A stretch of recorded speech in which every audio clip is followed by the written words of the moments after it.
The horror first took concrete form amid that most unconcrete of all things, a hashish dream.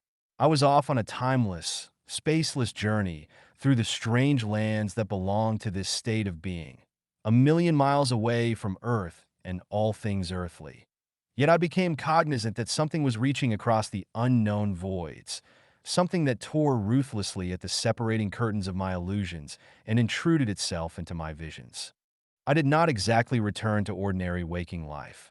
Yet I was conscious of a seeing and a recognizing that was unpleasant and seemed out of keeping with the dream I was at that time enjoying. To one who has never known the delights of hashish, my explanation must seem chaotic and impossible. Still, I was aware of a rending of mists, and then the face intruded itself into my sight. I thought at first it was merely a skull. Then I saw that it was a hideous yellow instead of white, and was endowed with some horrid form of life. Eyes glimmered deep in the sockets, and the jaws moved as if in speech. The body, except for the high, thin shoulders, was vague and indistinct, but the hands, which floated in the mist before and below the skull, were horribly vivid and filled me with crawling fears. They were like the hands of a mummy, long, lean and yellow, with knobby joints and cruel curving talons. Then, to complete the vague horror which was swiftly taking possession of me, a voice spoke. Imagine a man so long dead that his vocal organ had grown rusty and unaccustomed to speech. This was the thought which struck me and made my flesh crawl as I listened. A strong brute, and one who might be useful somehow. See that he is given all the hashish he requires. Then the face began to recede, even as I sensed that I was the subject of conversation, and the mists billowed and began to close again. Yet for a single instant a scene stood out with startling clarity. I gasped or sought to, for over the high, strange shoulder of the apparition another face stood out clearly for an instant, as if the owner peered at me. Red lips, half-parted, long dark eyelashes shading vivid eyes, a shimmery cloud of hair. Over the shoulder of horror, breathtaking beauty, for an instant looked at me. 2. The hashish slave. Up from Earth's center through the seventh gate. I rose, and on the throne of Saturn's sate. Omar Khayyam. My dream of the skull face was born over that usually uncrossable gap that lies between hashish enchantment and humdrum reality. I sat cross-legged on a mat in Yunshada's Temple of Dreams and gathered the fading forces of my decaying brain to the task of remembering events and faces. This last dream was so entirely different from any I had ever had before that my waning interest was roused to the point of inquiring as to its origin. When I first began to experiment with hashish, I sought to find a physical or psychic basis for the wild flights of illusion pertaining thereto, but of late I had been content to enjoy without seeking cause and effect. Whence this unaccountable sensation of familiarity in regard to that vision? I took my throbbing head between my hands and laboriously sought a clue. A living dead man and a girl of rare beauty who had looked over his shoulder. Then I remembered. Back in the fog of days and nights which veils a hashish addict's memory, my money had given out.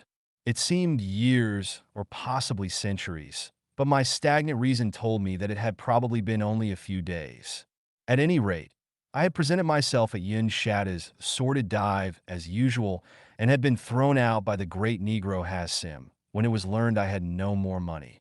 My universe crashing to pieces about me, and my nerves humming like taut piano wires for the vital need that was mine. I crouched in the gutter and gibbered bestially, till Hassim swaggered out and stilled my yammerings with a blow that felled me, half stunned. Then as I presently rose, staggeringly, and with no thought save of the river which flowed with cool murmur, so near me, as I rose, a light hand was laid like the touch of a rose on my arm. I turned with a frightened start, and stood spellbound before the vision of loveliness which met my gaze. Dark eyes limpid with pity surveyed me, and the little hand on my ragged sleeve drew me toward the door of the dream temple. I shrank back, but a low voice, soft and musical, urged me, and filled with a trust that was strange, I shambled along with my beautiful guide. At the door Hassim met us, cruel hands lifted and a dark scowl on his ape-like brow. But as I cowered there, expecting a blow, he halted before the girl's upraised hand and her word of command, which had taken on an imperious note. I did not understand what she said, but I saw dimly, as in a fog, that she gave the black man money, and she led me to a couch where she had me recline and arranged the cushions as if I were king of Egypt instead of a ragged, dirty renegade who lived only for hashish. Her slim hand was cool on my brow for a moment, and then she was gone, and Yusuf Ali came bearing the stuff for which my very soul shrieked, and soon I was wandering again through those strange and exotic countries that only a hashish slave knows. Now, as I sat on the mat and pondered the dream of the skull face, I wondered more. Since the unknown girl had led me back into the dive, I had come and gone as before when I had plenty of money to pay Yun Shadu. Someone certainly was paying him for me, and while my subconscious mind had told me it was the girl, my rusty brain had failed to grasp the fact entirely, or to wonder why. What need of wondering? So someone paid, and the vivid-hued dreams continued. What cared I? But now I wondered. For the girl who had protected me from Hassim and had brought the hashish for me was the same girl I had seen in the skull-face dream. Through the soddenness of my degradation, the lure of her struck like a knife, piercing my heart, and strangely revived the memories of the days when I was a man like other men, not yet a sullen, cringing slave of dreams. Far and dim they were, shimmery islands in the mist of years, and what a dark sea lay between. I looked at my ragged sleeve and the dirty, claw-like hand protruding from it. I gazed through the hanging smoke which fogged the sordid room, at the low bunks along the wall whereon lay the blankly staring dreamers, slaves, like me, of hashish or of opium. I gazed at the slippered Chinamen gliding softly to and fro, bearing pipes or roasting balls of concentrated purgatory over tiny flickering fires. I gazed at Hassim standing, arms folded, beside the door like a great statue of black basalt. And I shuddered and hid my face in my hands because with the faint dawning of returning manhood, I knew that this last and most cruel dream was futile. I had crossed an ocean over which I could never return, had cut myself off from the world of normal men and women. Not remain now, but to drown this dream as I had drowned all my others, swiftly and with hope that I should soon attain that ultimate ocean which lies beyond all dreams. So these fleeting moments of lucidity, of longing, that tear aside the veils of all dope slaves, unexplainable, without hope of attainment. So I went back to my empty dreams, to my phantasmagoria of illusions. But sometimes, like a sword cleaving a mist, through the high lands and the low lands and seas of my visions floated, like half-forgotten music, the sheen of dark eyes and shimmery hair. You ask how I, Stephen Costigan, American and a man of some attainments and culture, came to lie in a filthy dive of London's Limehouse? The answer is simple. No jaded debauchee, I seeking new sensations in the mysteries of the Orient. I answer, Argon. Heavens, what deeps and heights of horror lurk in that one word alone. Shell-shocked, shell-torn. Endless days and nights without end and roaring red hell over no man's land where I lay shot and bayonet to shreds of gory flesh. My body recovered, how I know not. My mind never did. And the leaping fires and shifting shadows in my tortured brain drove me down and down, along the stairs of degradation, uncaring until at last I found surcease in Yun Shada's Temple of Dreams, where I slew my red dreams and other dreams. The dreams of hashish, whereby a man may descend to the lower pits of the reddest hells or soar into those unnameable heights where the stars are diamond pinpoints beneath his feet. Now, the visions of the Sot, the beast, were mine. I attained the unattainable, stood face to face with the unknown, and in cosmic calmness knew the unguessable, and was content after a fashion, until the sight of burnished hair and scarlet lips swept away my dream-built universe and left me shuddering among its ruins. 3. The Master of Doom. And he that tossed you down into the field. He knows about it all, he knows. He knows. Omar Khayyam.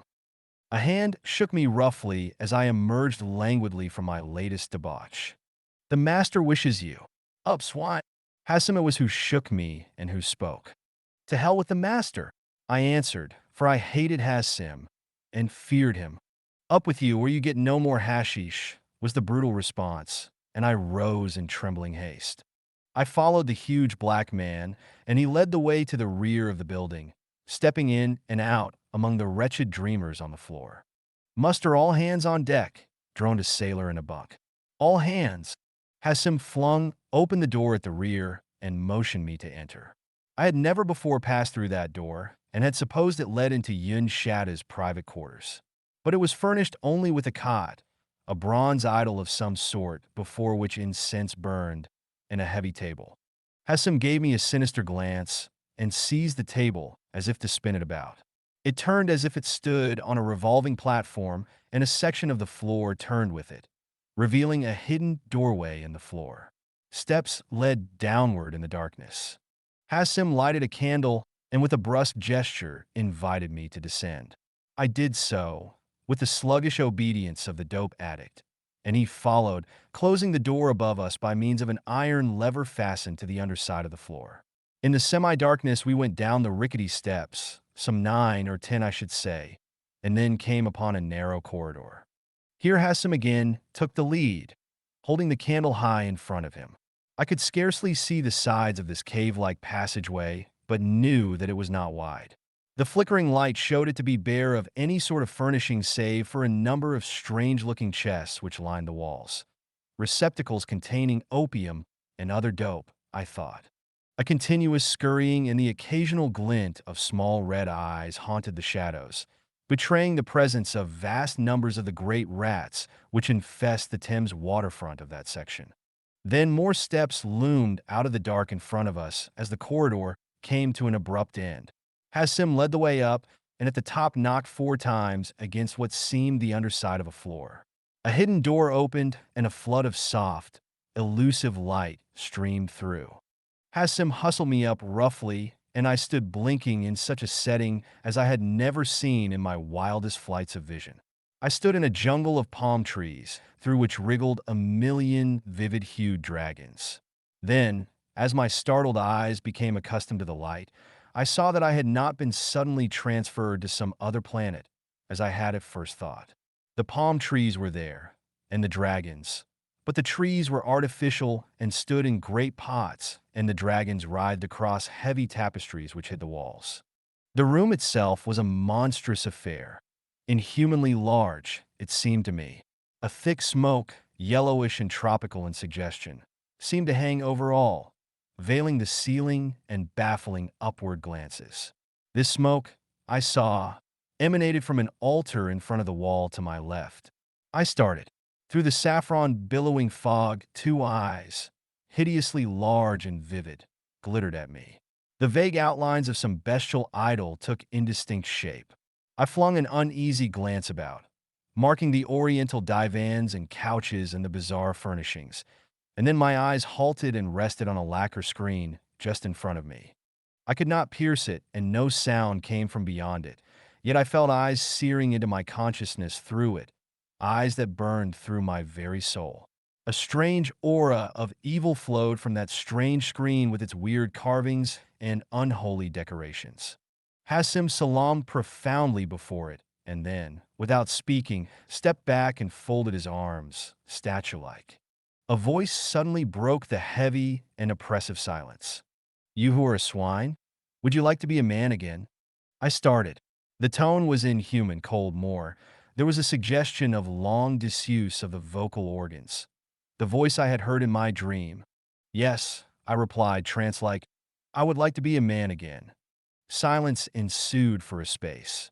Then the voice came again with a sinister whispering undertone at the back of its sound like bats flying through a cavern. "I shall make you a man again, because I am a friend to all broken men. Not for a price shall I do it, nor for gratitude. And I give you a sign to seal my promise and my vow. Thrust your hand through the screen." At these strange and almost unintelligible words, I stood perplexed. And then, as the unseen voice repeated the last command, I stepped forward and thrust my hand through a slit which opened silently in the screen.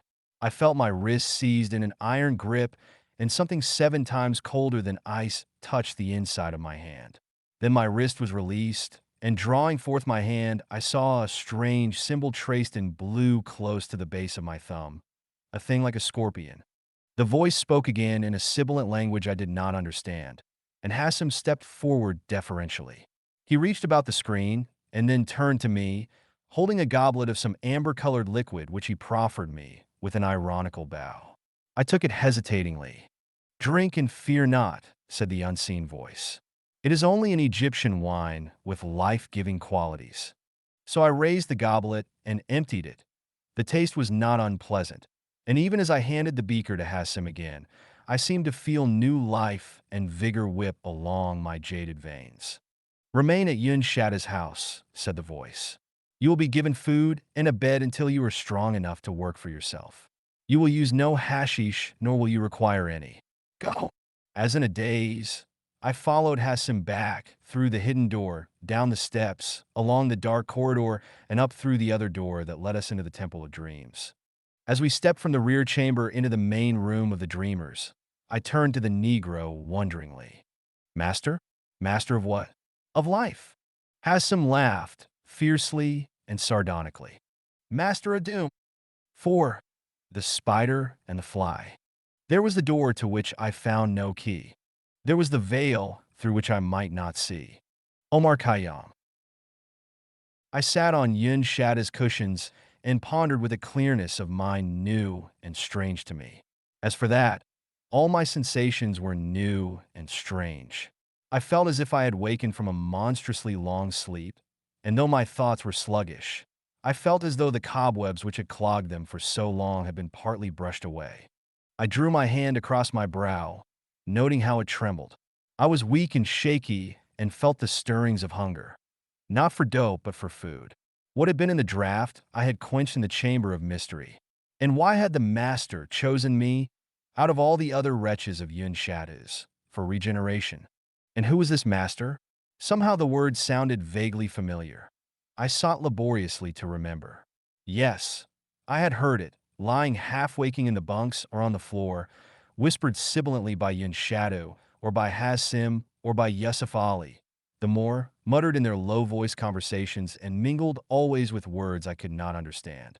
Was not Yun Shadow, then, master of the Temple of Dreams? I had thought, and the other addicts thought, that the withered Chinaman held undisputed sway over this drab kingdom, and that Hassim and Yusuf Ali were his servants. And the 4 China boys who roasted opium with Yun Shadow, and Yarkhan the Afghan, and Santiago the Haitian, and Gamra Singh, the renegade Sikh, all in the pay of Yun Shadow, we supposed, bound to the opium lord by bonds of gold or fear. For Yun Shadow was a power in London's Chinatown, and I had heard that his tentacles reached across the seas into high places of mighty and mysterious tongs. Was that Yun Shadow behind the lacquer screen? No. I knew the Chinaman's voice, and besides I had seen him puttering about in the front of the temple just as I went through the back door. Another thought came to me. Often, lying half torpid, in the late hours of night or in the early grayness of dawn, I had seen men and women steal into the temple, whose dress and bearing were strangely out of place and incongruous. Tall, erect men, often in evening dress, with their hats drawn low about their brows, and fine ladies veiled in silks and furs. Never 2 of them came together, but always they came separately and, hiding their features, hurried to the rear door, where they entered and presently came forth again, hours later sometimes. Knowing that the lust for dope finds resting place in high position sometimes, I had never wondered over much, supposing that these were wealthy men and women of society who had fallen victims to the craving, and that somewhere in the back of the building there was a private chamber for such. Yet now I wondered. Sometimes these persons had remained only a few moments. Was it always opium for which they came, or did they too traverse that strange corridor and converse with the one behind the screen? My mind dallied with the idea of a great specialist to whom came all classes of people to find surcease from the dope habit. Yet it was strange that such a one should select a dope joint from which to work. Strange, too, that the owner of that house should apparently look on him with so much reverence. I gave it up as my head began to hurt with the unwanted effort of thinking and shouted for food. Yusuf Ali brought it to me on a tray, with a promptness which was surprising. More, he salaamed as he departed, leaving me to ruminate on the strange shift of my status in the Temple of Dreams. I ate, wondering what the one of the screen wanted with me. Not for an instant did I suppose that his actions had been prompted by the reasons he pretended. The life of the underworld had taught me that none of its denizens leaned toward philanthropy. An underworld the chamber of mystery had been, in spite of its elaborate and bizarre nature. And where could it be located? How far had I walked along the corridor? I shrugged my shoulders, wondering if it were not all a hashish-induced dream.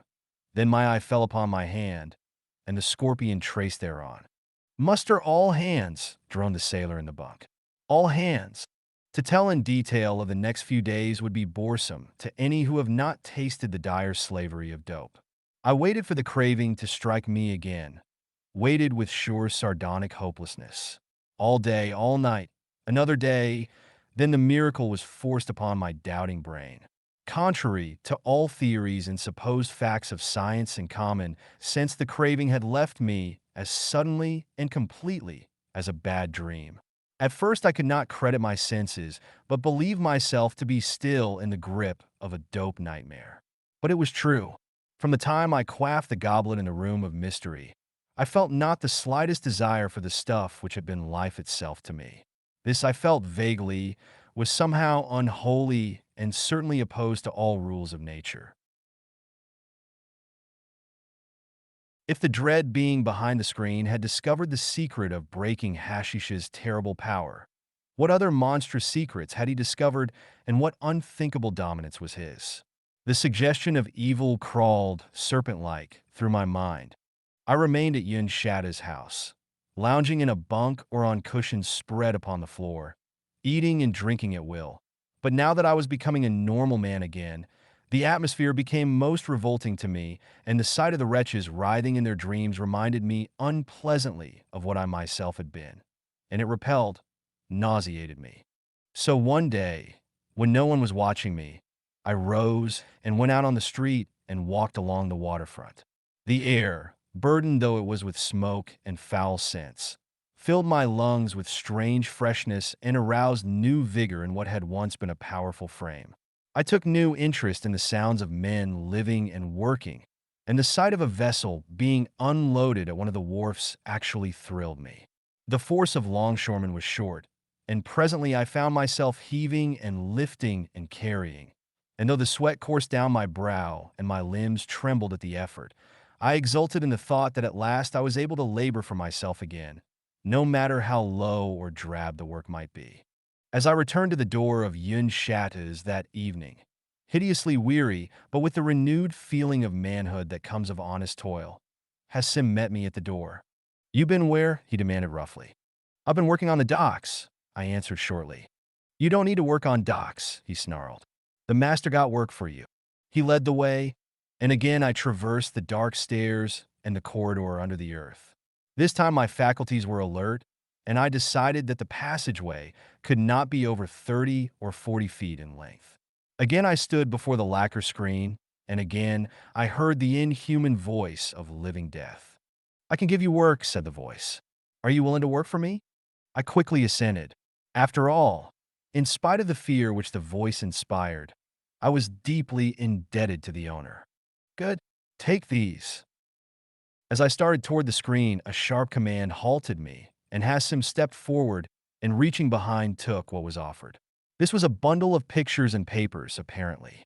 "Study these," said the one behind the screen, "and learn all you can about the man portrayed thereby. Yun Shatu will give you money. Buy yourself such clothes as seamen wear, and take a room at the front of the temple. At the end of 2 days, Hassim will bring you to me again. Go." The last impression I had, as the hidden door closed above me, was that the eyes of the idol, blinking through the everlasting smoke, leered mockingly at me.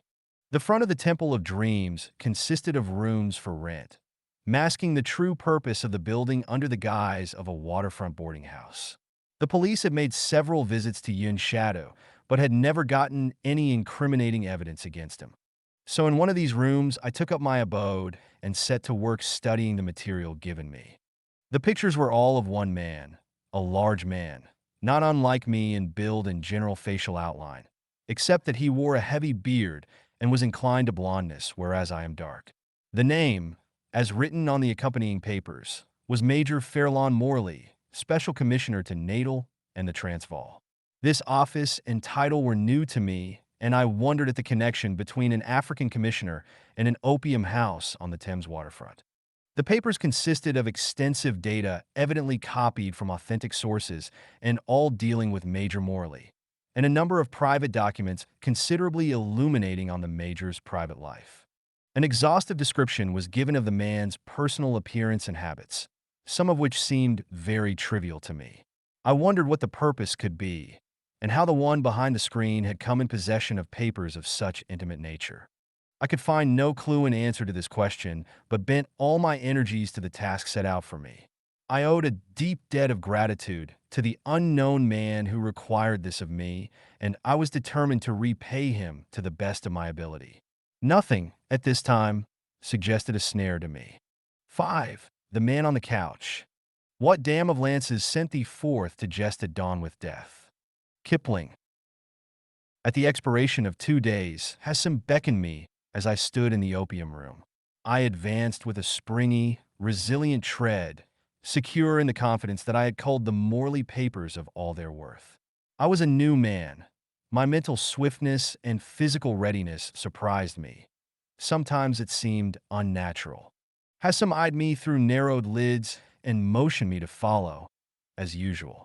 As we crossed the room, my gaze fell upon a man who lay on a couch close to the wall, smoking opium. There was nothing at all suspicious about his ragged, unkempt clothes, his dirty, bearded face, or the blank stare, but my eyes, sharpened to an abnormal point, seemed to sense a certain incongruity in the clean-cut limbs which not even the slouchy garments could efface. Hassan spoke impatiently, and I turned away. We entered the rear room, and as he shut the door and turned to the table, it moved of itself, and a figure bulked up through the hidden doorway. The Sikh, Ganris Singh, a lean, sinister-eyed giant, emerged and proceeded to the door opening into the opium room, where he halted until we should have descended and closed the secret doorway. Again I stood amid the billowing yellow smoke and listened to the hidden voice. Do you think you know enough about Major Morley to impersonate him successfully? Startled, I answered, no doubt I could, unless I met someone who was intimate with him. I will take care of that. Follow me closely. Tomorrow you sail on the first boat for Calais. There you will meet an agent of mine who will accost you the instant you step upon the wharfs and give you further instructions. You will sail second class and avoid all conversation with strangers or anyone. Take the papers with you. The agent will aid you in making up, and your masquerade will start in Calais. That is all. Go. I departed, my wonder growing. All this rigmarole evidently had a meaning, but one which I could not fathom. Back in the opium room, Hassan bade me be seated on some cushions to await his return. To my question, he snarled that he was going forth as he had been ordered, to buy me a ticket on the Channel boat. He departed and I sat down, leaning my back against the wall. As I ruminated, it seemed suddenly that eyes were fixed on me so intensely as to disturb my submind. I glanced up quickly, but no one seemed to be looking at me. The smoke drifted through the hot atmosphere, as usual. Yusuf Ali and the Chinese glided back and forth, tending to the wants of the sleepers. Suddenly the door to the rear room opened, and a strange and hideous figure came haltingly out. Not all of those who found entrance to Yun Shada's back room were aristocrats and society members. This was one of the exceptions, and one whom I remembered as having often entered and emerged therefrom. A tall, gaunt figure, shapeless in ragged wrappings and nondescript garments, face entirely hidden. Better that the face be hidden, I thought, for without doubt the wrapping concealed a grisly sight. The man was a leper, who had somehow managed to escape the attention of the public guardians, and who was occasionally seen haunting the lower and more mysterious regions of East End, a mystery even to the lowest denizens of Limehouse. Suddenly, my supersensitive mind was aware of a swift tension in the air. The leper hobbled out the door, closed it behind him. My eyes instinctively sought the couch whereon lay the man who had aroused my suspicions earlier in the day. I could have sworn that cold, steely eyes gleamed menacingly before they flickered shut. I crossed to the couch in one stride and bent over the prostrate man. Something about his face seemed unnatural. A healthy bronze seemed to underlie the pallor of complexion. Yunshatu, I shouted. A spy is in the house. Things happened then with bewildering speed.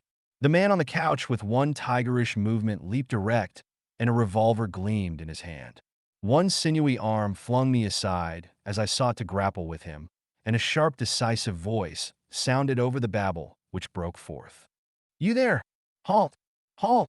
The pistol in the stranger's hand was leveled at the leper, who was making for the door in long strides. All about was confusion.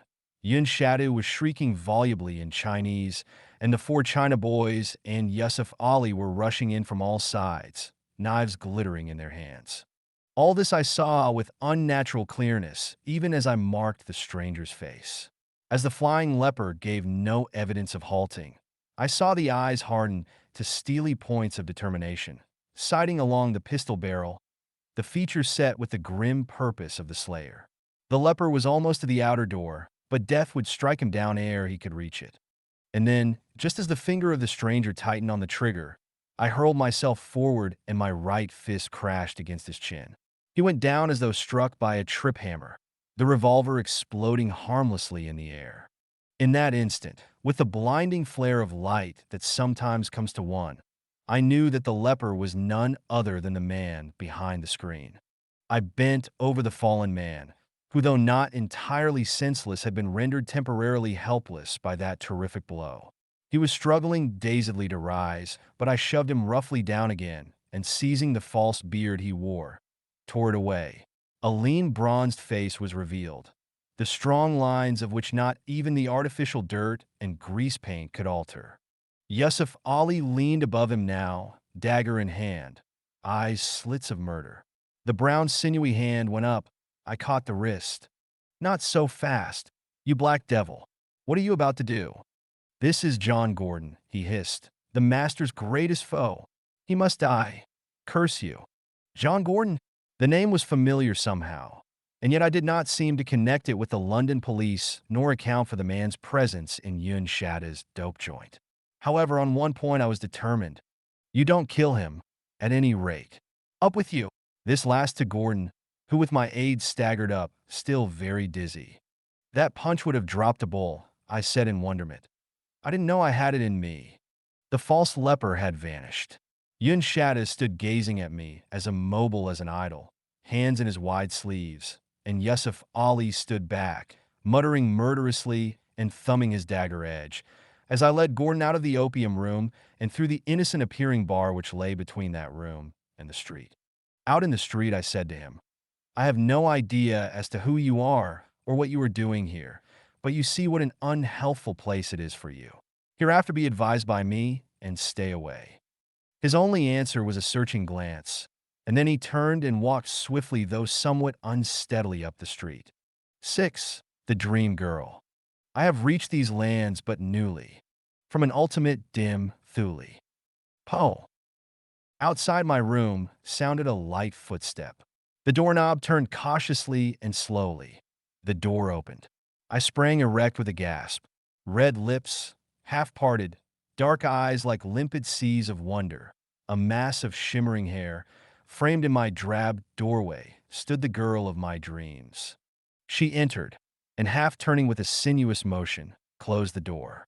I sprang forward, my hands outstretched, then halted as she put a finger to her lips. You must not talk loudly, she almost whispered. He did not say I could not come, yet her voice was soft and musical, with just a touch of foreign accent which I found delightful. As for the girl herself, every intonation, every movement proclaimed the Orient. She was a fragrant breath from the East. From her night-black hair, piled high above her alabaster forehead, to her little feet, encased in high-heeled, pointed slippers, she portrayed the highest ideal of Asiatic loveliness, an effect which was heightened rather than lessened by the English blouse and skirt which she wore. You are beautiful, I said dazedly. Who are you? I am Zulika, she answered with a shy smile. I am glad you like me. I am glad you no longer dream hashish dreams. Strange that so small a thing should set my heart to leaping wildly. I owe it all to you, Zulika, I said huskily. Had not I dreamed of you every hour since you first lifted me from the gutter, I had lacked the power of even hoping to be freed from my curse. She blushed prettily and intertwined her white fingers as if in nervousness. You leave England tomorrow? She said suddenly. Yes. Hassim has not returned with my ticket. I hesitated suddenly, remembering the command of silence. Yes, I know, she whispered swiftly, her eyes widening. And John Gordon has been here. He saw you. Yes. She came close to me with a quick, lithe movement. You are to impersonate some man. Listen, while you are doing this, you must not ever let Gordon see you. He would know you, no matter what your disguise. He is a terrible man. I don't understand, I said, completely bewildered. How did the master break me of my hashish craving? Who is this Gordon, and why did he come here? Why does the master go disguised as a leper? And who is he? Above all, why am I to impersonate a man I never saw or heard of? I cannot. I dare not tell you, she whispered, her face paling. I. Somewhere in the house sounded the faint tones of a Chinese gong. The girl started like a frightened gazelle. I must go. He summons me. She opened the door, darted through, halted a moment to electrify me with her passionate exclamation. Oh, be careful. Be very careful, Sahib. Then she was gone. 7. The man of the skull. What the hammer? What the chain? In what furnace was thy brain?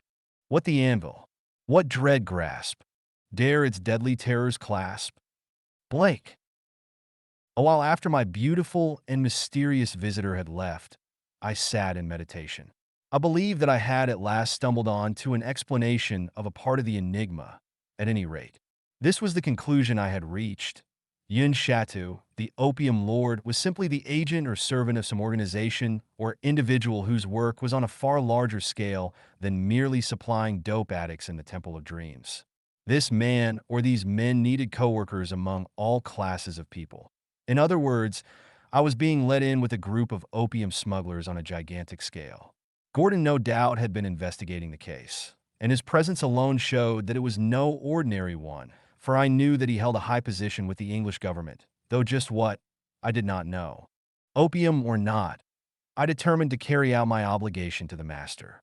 My moral sense had been blunted by the dark ways I had traveled, and the thought of despicable crime did not enter my head. I was indeed hardened. More, the mere debt of gratitude was increased 1,000-fold by the thought of the girl. To the master I owed it that I was able to stand up on my feet and look into her clear eyes as a man should.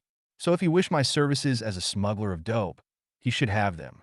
No doubt I was to impersonate some man so high in governmental esteem that the usual actions of the customs officers would be deemed unnecessary. Was I to bring some rare dream producer into England? These thoughts were in my mind as I went downstairs, but ever back of them hovered other and more alluring suppositions. What was the reason for the girl, here in this vile dive, a rose in a garbage heap? And who was she? As I entered the outer bar, Hassim came in, his brows set in a dark scowl of anger, and I believed fear. He carried a newspaper in his hand, folded.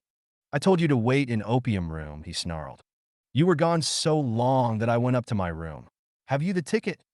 He merely grunted and pushed on past me into the opium room, and standing at the door, I saw him cross the floor and disappear into the rear room. I stood there, my bewilderment increasing. For as Hassim had brushed past me, I had noted an item on the face of the paper, against which his black thumb was tightly pressed as if to mark that special column of news. And with the unnatural celerity of action and judgment which seemed to be mine those days, I had in that fleeting instant read, African Special Commissioner found murdered. The body of Major Fairlawn Morley was yesterday discovered in a rotting ship's hold at Bordeaux. No more I saw of the details, but that alone was enough to make me think. The affair seemed to be taking on an ugly aspect. Yet, another day passed. To my inquiries, Hassim snarled that the plans had been changed and I was not to go to France. Then, late in the evening, he came to bid me once more to the room of mystery. I stood before the lacquer screen, the yellow smoke acrid in my nostrils, the woven dragons writhing along the tapestries, the palm trees rearing thick and oppressive. "A change has come in our plans," said the hidden voice. "You will not sail as was decided before. But I have other work that you may do. Mayhap this will be more to your type of usefulness, for I admit you have somewhat disappointed me in regard to subtlety. You interfered the other day in such manner as will no doubt cause me great inconvenience in the future." I said nothing, but a feeling of resentment began to stir in me. Even after the assurance of one of my most trusted servants, the toneless voice continued, with no mark of any emotion save a slightly rising note. "You insisted on releasing my most deadly enemy. Be more circumspect in the future. I saved your life," I said angrily. "And for that reason alone, I overlook your mistake. This time," a slow fury suddenly surged up in me. "This time, make the best of it this time, for I assure you there will be no next time. I owe you a greater debt than I can ever hope to pay, but that does not make me your slave. I have saved your life. The debt is as near paid as a man can pay it. Go your way, and I go mine." A low, hideous laugh answered me, like a reptilian hiss. "You fool! You will pay with your whole life's toil. You say you are not my slave? I say you are, just as Black Hassim there beside you is my slave, just as the girl Zulika is my slave, who has bewitched you with her beauty." These words sent a wave of hot blood to my brain, and I was conscious of a flood of fury which completely engulfed my reason for a second. Just as all my moods and senses seemed sharpened and exaggerated those days, so now this burst of rage transcended every moment of anger I had ever had before. "Hell's fiends!" I shrieked. "You devil! Who are you, and what is your hold on me? I'll see you or die." Hassim sprang at me, but I hurled him backward, and with one stride reached the screen and flung it aside with an incredible effort of strength. Then I shrank back, hands outflung, shrieking. A tall, gaunt figure stood before me, a figure arrayed grotesquely in a silk brocaded gown which fell to the floor. From the sleeves of this gown protruded hands which filled me with crawling horror. Long, predatory hands, with thin, bony fingers and curved talons. Withered skin of a parchment brownish yellow, like the hands of a man long dead. The hands, but, oh God, the face! A skull to which no vestige of flesh seemed to remain, but on which taut brownish-yellow skin grew fast, etching out every detail of that terrible death's head. The forehead was high and in a way magnificent, but the head was curiously narrow through the temples, and from under penthouse brows great eyes glimmered like pools of yellow fire. The nose was high-bridged and very thin. The mouth was a mere colorless gash between thin, cruel lips. A long, bony neck supported this frightful vision and completed the effect of a reptilian demon from some medieval hell. I was face to face with the skull-faced man of my dreams. 8. Black wisdom. By thought a crawling ruin, by life a leaping mire, by a broken heart in the breast of the world, and the end of the world's desire. Chesterton. The terrible spectacle drove for the instant all thoughts of rebellion from my mind. My very blood froze in my veins, and I stood motionless. I heard Hassim laugh grimly behind me. The eyes in the cadaverous face blazed fiendishly at me, and I blanched from the concentrated satanic fury in them. Then the horror laughed sibilantly. "I do you a great honor, Mr. Costigan. Among a very few, even of my own servants, you may say that you saw my face and lived. I think you will be more useful to me living than dead." I was silent, completely unnerved. It was difficult to believe that this man lived, for his appearance certainly belied the thought. He seemed horribly like a mummy, yet his lips moved when he spoke, and his eyes flamed with hideous life. "You will do as I say," he said abruptly, and his voice had taken on a note of command. "You doubtless know, or know of Sir Haldred Frenton?" "Yes." Every man of culture in Europe and America was familiar with the travel books of Sir Haldred Frenton, author and soldier of fortune. "You will go to Sir Haldred's estate tonight." "Yes." "And kill him." I staggered, literally. This order was incredible, unspeakable. I had sunk low, low enough to smuggle opium, but to deliberately murder a man I had never seen, a man noted for his kindly deeds. That was too monstrous even to contemplate. You do not refuse? The tone was as loathly and as mocking as the hiss of a serpent. Refuse? I screamed, finding my voice at last. Refuse? You incarnate devil. Of course I refuse. You. Something in the cold assurance of his manner halted me, froze me into apprehensive silence. You fool, he said calmly. I broke the hashish chains, do you know how? 4 minutes from now you will know and curse the day you were born. Have you not thought it strange, the swiftness of brain, the resilience of body, the brain that should be rusty and slow, the body that should be weak and sluggish from years of abuse? That blow that felled John Gordon, have you not wondered at its might? The ease with which you mastered Major Morley's records, have you not wondered at that? You fool! You are bound to me by chains of steel and blood and fire. I have kept you alive and sane, I alone. Each day the life-saving elixir has been given you in your wine. You could not live and keep your reason without it. And only I know its secret. He glanced at a queer timepiece which stood on a table at his elbow. This time I had Yun Shatta leave the elixir out. I anticipated rebellion. The time is near. Ha! It strikes. Something else he said, but I did not hear. I did not see, nor did I feel in the human sense of the word. I was writhing at his feet, screaming and gibbering in the flames of such hells as men have never dreamed of. I knew now. He had simply given me a dope so much stronger that it drowned the hashish. My unnatural ability was explainable now. I had simply been acting under the stimulus of something which combined all the hells in its makeup, which stimulated something like heroin, but whose effect was unnoticed by the victim. What it was, I had no idea, nor did I believe anyone knew save that hellish being who stood watching me with grim amusement. But it had held my brain together, instilling into my system a need for it, and now my frightful craving tore my soul asunder. Never in my moments of worst shell shock or my moments of hashish craving have I ever experienced anything like that.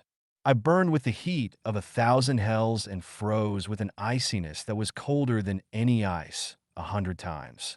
I swept down to the deepest pits of torture and up to the highest crags of torment. A million yelling devils hemmed me in, shrieking and stabbing. Bone by bone, vein by vein, cell by cell, I felt my body disintegrate and fly in bloody atoms all over the universe. And each separate cell was an entire system of quivering, screaming nerves. And they gathered from far voids and reunited with a greater torment. Through the fiery, bloody mists, I heard my own voice screaming, a monotonous yammering.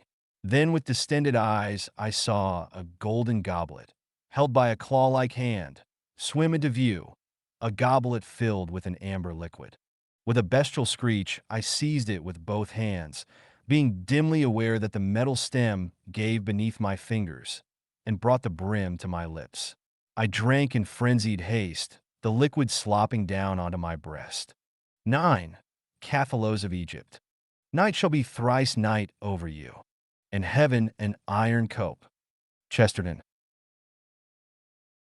The skull-faced one stood watching me critically as I sat panting on a couch, completely exhausted. He held in his hand the goblet and surveyed the golden stem, which was crushed out of all shape. This my maniac fingers had done in the instant of drinking. Superhuman strength, even for a man in your condition, he said with a sort of creaky pedantry. I doubt if even Hassim here could equal it. Are you ready for your instructions now? I nodded, wordless. Already the hellish strength of the elixir was flowing through my veins, renewing my burnt-out force. I wondered how long a man could live as I lived, being constantly burned out and artificially rebuilt. You will be given a disguise and will go alone to the Frenin estate. No one suspects any design against Sir Haldred, and your entrance into the estate and the house itself should be a matter of comparative ease.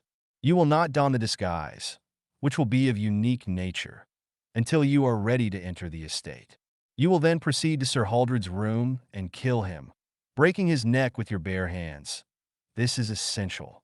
The voice droned on, giving its ghastly orders in a frightfully casual and matter-of-fact way. The cold sweat beaded my brow. You will then leave the estate, taking care to leave the imprint of your hand somewhere plainly visible, and the automobile, which will be waiting for you at some safe place nearby, will bring you back here, you having first removed the disguise. I have, in case of later complications, any amount of men who will swear that you spent the entire night in the Temple of Dreams and never left it. But there must be no detection. Go warily and perform your task surely, for you know the alternative. I did not return to the opium house, but was taken through winding corridors, hung with heavy tapestries, to a small room containing only an oriental couch. Hassim gave me to understand that I was to remain there until after nightfall, and then left me. The door was closed, but I made no effort to discover if it was locked. The skull-faced master held me with stronger shackles than locks and bolts. Seated upon the couch in the bizarre setting of a chamber, which might have been a room in an Indian zenana, I faced facts squarely and fought out my battle. There was still in me some trace of manhood left, more than the fiend had reckoned, and added to this were black despair and desperation. I chose and determined on my only course. Suddenly the door opened softly. Some intuition told me whom to expect, nor was I disappointed. Zulika stood, a glorious vision before me, a vision which mocked me, made blacker my despair, and yet thrilled me with wild yearning and reasonless joy. She bore a tray of food which she set beside me, and then she seated herself on the couch, her large eyes fixed upon my face. A flower in a serpent den she was, and the beauty of her took hold of my heart. "Stephen," she whispered, and I thrilled as she spoke my name for the first time. Her luminous eyes suddenly shone with tears, and she laid her little hand on my arm. I seized it in both my rough hands. "They have set you a task which you fear and hate," she faltered. I almost laughed. "But I'll fool them yet." "Zulika, tell me, what is the meaning of all this?" She glanced fearfully around her. "I do not know all," she hesitated. "Your plight is all my fault, but I hoped, Stephen, I have watched you every time you came to Yun Shadows for months. You did not see me, but I saw you, and I saw in you, not the broken sot your rags proclaimed, but a wounded soul, a soul bruised terribly on the ramparts of life. And from my heart, I pitied you. Then when Hassim abused you that day, again tears started to her eyes. I could not bear it, and I knew how you suffered for want of hashish. So I paid you in shadow, and going to the master oh, you will hate me for this," she sobbed. "No, no, never." I told him that you were a man who might be of use to him, and begged him to have Yun Shadow supply you with what you needed. He had already noticed you, for his is the eye of the slaver, and all the world is his slave market. So he bade Yun Shadow do as I asked. And now, better if you had remained as you were, my friend. "No, no," I exclaimed. "I have known a few days of regeneration, even if it was false. I have stood before you as a man, and that is worth all else." And all that I felt for her must have looked forth from my eyes, for she dropped hers and flushed. Ask me not how love comes to a man, but I knew that I loved Zulika, had loved this mysterious Oriental girl since first I saw her, and somehow I felt that she, in a measure, returned my affection. This realization made blacker and more barren the road I had chosen. Yet, for pure love must ever strengthen a man. It nerved me to what I must do. "Zulika," I said, speaking hurriedly, "time flies and there are things I must learn. Tell me, who are you and why do you remain in this den of Hades?" "I am Zulika. That is all I know. I am Circassian by blood and birth. When I was very little, I was captured in a Turkish raid and raised in a Istanbul harem. While I was yet too young to marry, my master gave me as a present to him." "And who is he, this skull-faced man?" "He is Cathalos of Egypt, that is all I know." "My master." "An Egyptian? Then what is he doing in London? Why all this mystery?" She intertwined her fingers nervously. "Stephen, please speak lower. Always there is someone listening everywhere. I do not know who the master is or why he is here or why he does these things. I swear by Allah, if I knew I would tell you." Sometimes distinguished-looking men come here to the room where the master receives them, not the room where you saw him. And he makes me dance before them and afterward flirt with them a little. And always I must repeat exactly what they say to me. That is what I must always do in Turkey, in the Barbary states, in Egypt, in France, and in England.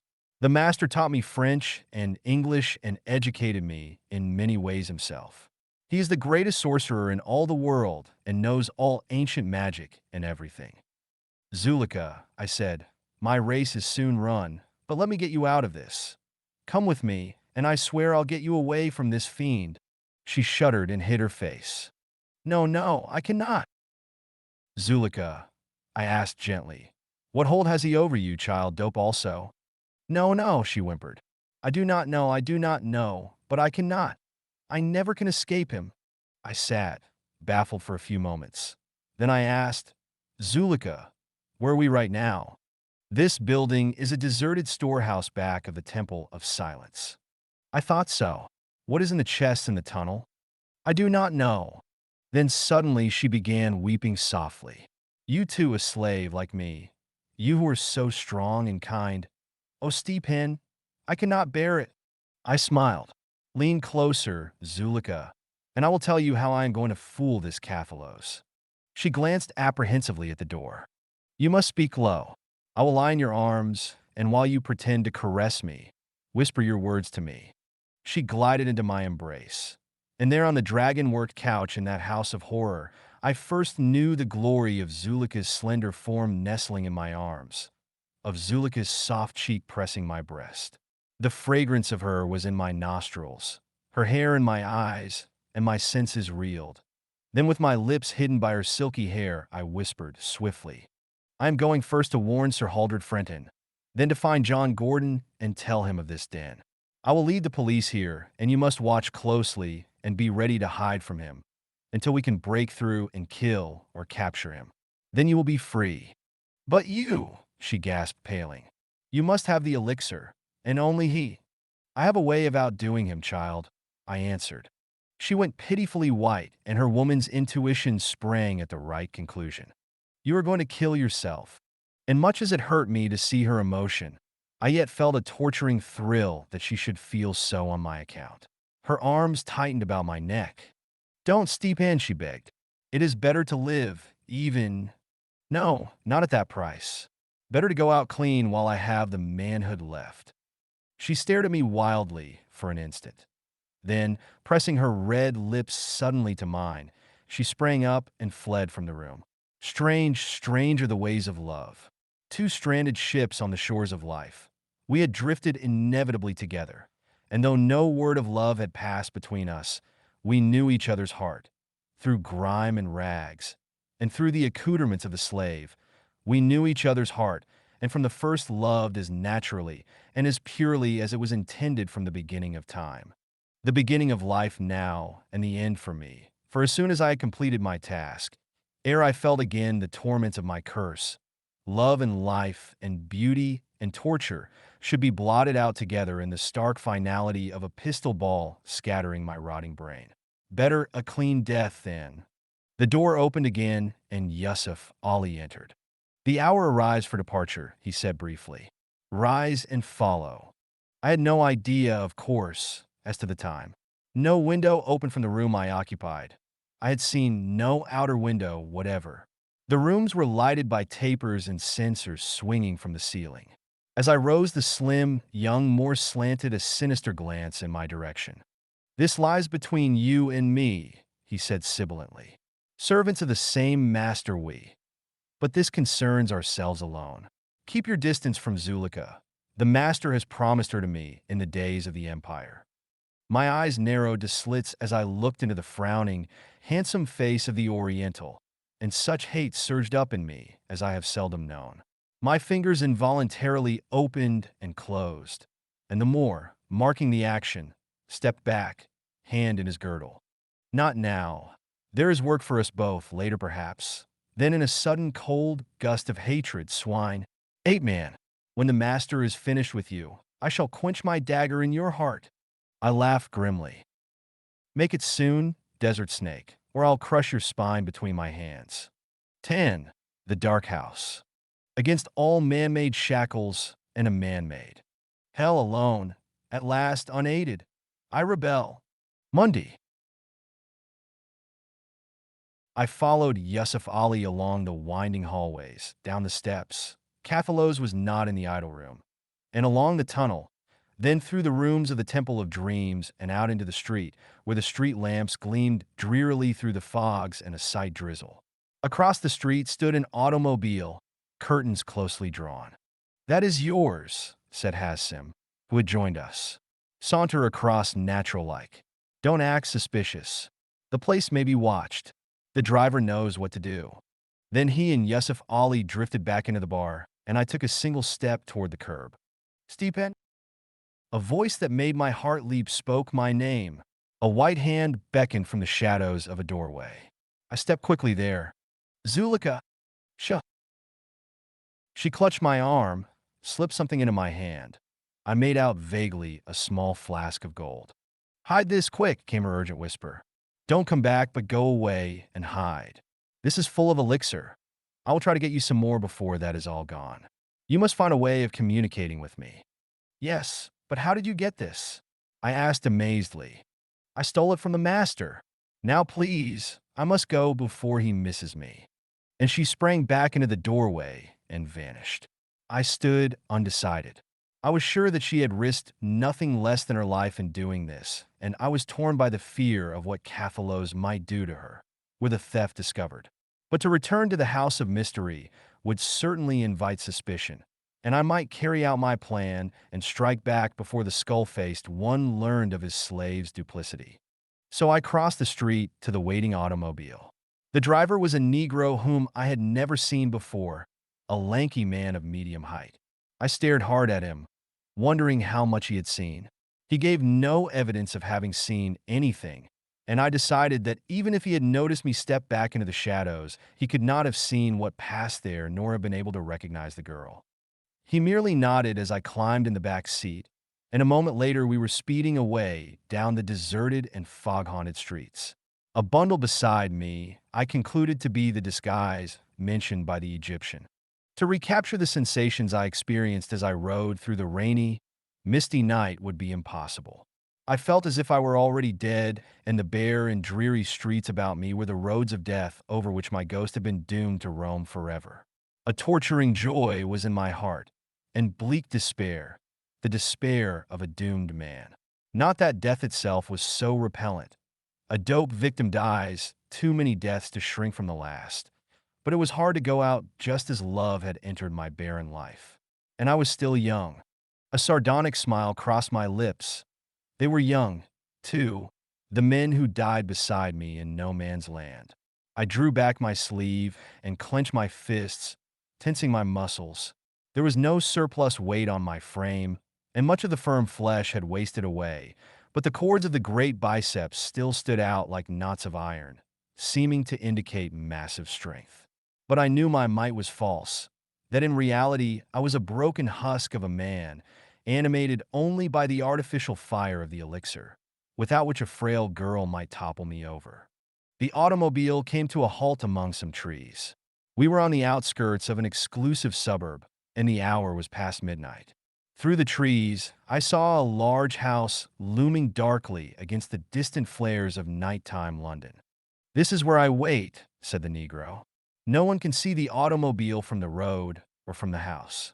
Holding a match so that its light could not be detected outside the car, I examined the disguise and was hard put to restrain an insane laugh. The disguise was the complete hide of a gorilla. Gathering the bundle under my arm, I trudged toward the wall which surrounded the Frenton estate. A few steps, and the trees where the Negro hid with the car merged into one dark mass. I did not believe he could see me, but for safety's sake I made, not for the high iron gate at the front, but for the wall at the side where there was no gate. No light showed in the house. Sir Haldred was a bachelor, and I was sure that the servants were all in bed long ago. I negotiated the wall with ease and stole across the dark lawn to a side door, still carrying the grisly disguise under my arm. The door was locked, as I had anticipated, and I did not wish to arouse anyone until I was safely in the house, where the sound of voices would not carry to one who might have followed me. I took hold of the knob with both hands and, exerting slowly the inhuman strength that was mine, began to twist. The shaft turned in my hands, and the lock within shattered suddenly, with a noise that was like the crash of a cannon in the stillness. An instant more, and I was inside and had closed the door behind me. I took a single stride in the darkness in the direction I believed the stair to be, then halted as a beam of light flashed into my face. At the side of the beam, I caught the glimmer of a pistol muzzle. Beyond, a lean, shadowy face floated. "Stand where you are and put up your hands." I lifted my hands, allowing the bundle to slip to the floor. I had heard that voice only once, but I recognized it. Knew instantly that the man who held that light was John Gordon. "How many are with you?" His voice was sharp, commanding. "I am alone," I answered. "Take me into a room where a light cannot be seen from the outside, and I'll tell you some things you want to know." He was silent. Then, bidding me take up the bundle I had dropped, he stepped to one side and motioned me to precede him into the next room. There he directed me to a stairway, and at the top landing opened a door and switched on lights. I found myself in a room whose curtains were closely drawn. During this journey, Gordon's alertness had not relaxed, and now he stood, still covering me with his revolver. Clad in conventional garments, he stood revealed a tall, leanly but powerfully built man, taller than I, but not so heavy, with steel-gray eyes and clean-cut features. Something about the man attracted me, even as I noted a bruise on his jawbone where my fist had struck in our last meeting. "I cannot believe," he said crisply, "that this apparent clumsiness and lack of subtlety is real. Doubtless you have your own reasons for wishing me to be in a secluded room at this time, but Sir Haldred is efficiently protected even now. Stand still." Muzzle pressed against my chest. He ran his hand over my garments for concealed weapons, seeming slightly surprised when he found none. "Still," he murmured as if to himself, "a man who can burst an iron lock with his bare hands has scant need of weapons." "You are wasting valuable time," I said impatiently.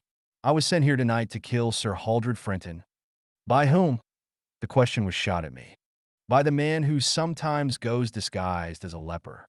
He nodded, a gleam in his scintillant eyes. "My suspicions were correct, then?" "Doubtless. Listen to me closely. Do you desire the death or arrest of that man?" Gordon laughed grimly. "To one who wears the mark of the scorpion on his hand, my answer would be superfluous." "Then follow my directions, and your wish shall be granted." His eyes narrowed suspiciously. "So that was the meaning of this open entry and non-resistance," he said slowly. "Does the dope which dilates your eyeballs so warp your mind that you think to lead me into ambush?" I pressed my hands against my temples. Time was racing, and every moment was precious. How could I convince this man of my honesty? "Listen, my name is Stephen Costigan of America. I was a frequenter of Yunshada's dive and a hashish addict, as you have guessed, but just now a slave of stronger dope. By virtue of this slavery, the man you know as a false leper, whom Yunshadu and his friends call Master, gained dominance over me and sent me here to murder Sir Haldred. Why, God only knows. But I have gained a space of respite by coming into possession of some of this dope which I must have in order to live, and I fear and hate this master. Listen to me, and I swear, by all things holy and unholy, that before the sun rises the false leper shall be in your power." I could tell that Gordon was impressed in spite of himself. "Speak fast," he rapped. Still I could sense his disbelief, and a wave of futility swept over me. "If you will not act with me," I said, "let me go, and somehow I'll find a way to get to the master and kill him. My time is short. My hours are numbered, and my vengeance is yet to be realized." "Let me hear your plan, and talk fast," Gordon answered. "It is simple enough. I will return to the master's lair, and tell him I have accomplished that which he sent me to do. You must follow closely with your men, and while I engage the master in conversation, surround the house. Then, at the signal, break in and kill or seize him." Gordon frowned. "Where is this house?" "The warehouse back of Yunshada's has been converted into a veritable oriental palace." "The warehouse!" he exclaimed. "How can that be?" I had thought of that first, but I have carefully examined it from without. The windows are closely barred and spiders have built webs across them. The doors are nailed fast on the outside, and the seals that mark the warehouse as deserted have never been broken or disturbed in any way. They tunneled up from beneath, I answered. The Temple of Dreams is directly connected with the warehouse. I've traversed the alley between the two buildings, said Gordon, and the doors of the warehouse opening into that alley are, as I have said, nailed shut from without just as the owners left them. There is apparently no rear exit of any kind from the Temple of Dreams. A tunnel connects the buildings, with one door in the rear room of Yun Shada's and the other in the idle room of the warehouse. I have been in Yun Shada's back room and found no such door. The table rests upon it. You noted the heavy table in the center of the room? Had you turned it around, the secret door would have opened in the floor. Now this is my plan. I will go in through the Temple of Dreams and meet the master in the idol room. You will have men secretly stationed in front of the warehouse and others upon the other street, in front of the Temple of Dreams. Yun Shada's building, as you know, faces the waterfront, while the warehouse, fronting the opposite direction, faces a narrow street running parallel with the river. At the signal, let the men in this street break, open the front of the warehouse, and rush in, while simultaneously those in front of Yun Shada's make an invasion through the Temple of Dreams. Let these make for the rear room, shooting without mercy any who may seek to deter them, and there open the secret door as I have said. There being, to the best of my knowledge, no other exit from the master's lair, he and his servants will necessarily seek to make their escape through the tunnel. Thus we will have them on both sides. Gordon ruminated while I studied his face with breathless interest. This may be only a snare, he mattered, or an attempt to draw me away from Sir Haldred, but I held my breath. I am a gambler by nature, he said slowly. I am going to follow what you Americans call a hunch, but God help you if you are lying to me. I sprang erect. Thank God. Now aid me with this suit, for I must be wearing it when I return to the automobile waiting for me. His eyes narrowed as I shook out the horrible masquerade and prepared to don it. This shows, as always, the touch of the master hand. You were doubtless instructed to leave marks of your hands, encased in those hideous gauntlets. Yes, though I have no idea why. I think I have. The master is famed for leaving no real clues to mark his crimes. A great ape escaped from a neighboring zoo earlier in the evening, and it seems too obvious for mere chance, in the light of this disguise. The ape would have gotten the blame of Sir Haldred's death. The thing was easily gotten into, and the illusion of reality it created was so perfect as to draw a shudder from me as I viewed myself in a mirror. It is now 2 o'clock, said Gordon. Allowing for the time it will take you to get back to Limehouse and the time it will take me to get my men stationed, I promise you that at 4:30 the house will be closely surrounded. Give me a start. Wait here until I have left this house, so I will arrive at least as soon as you.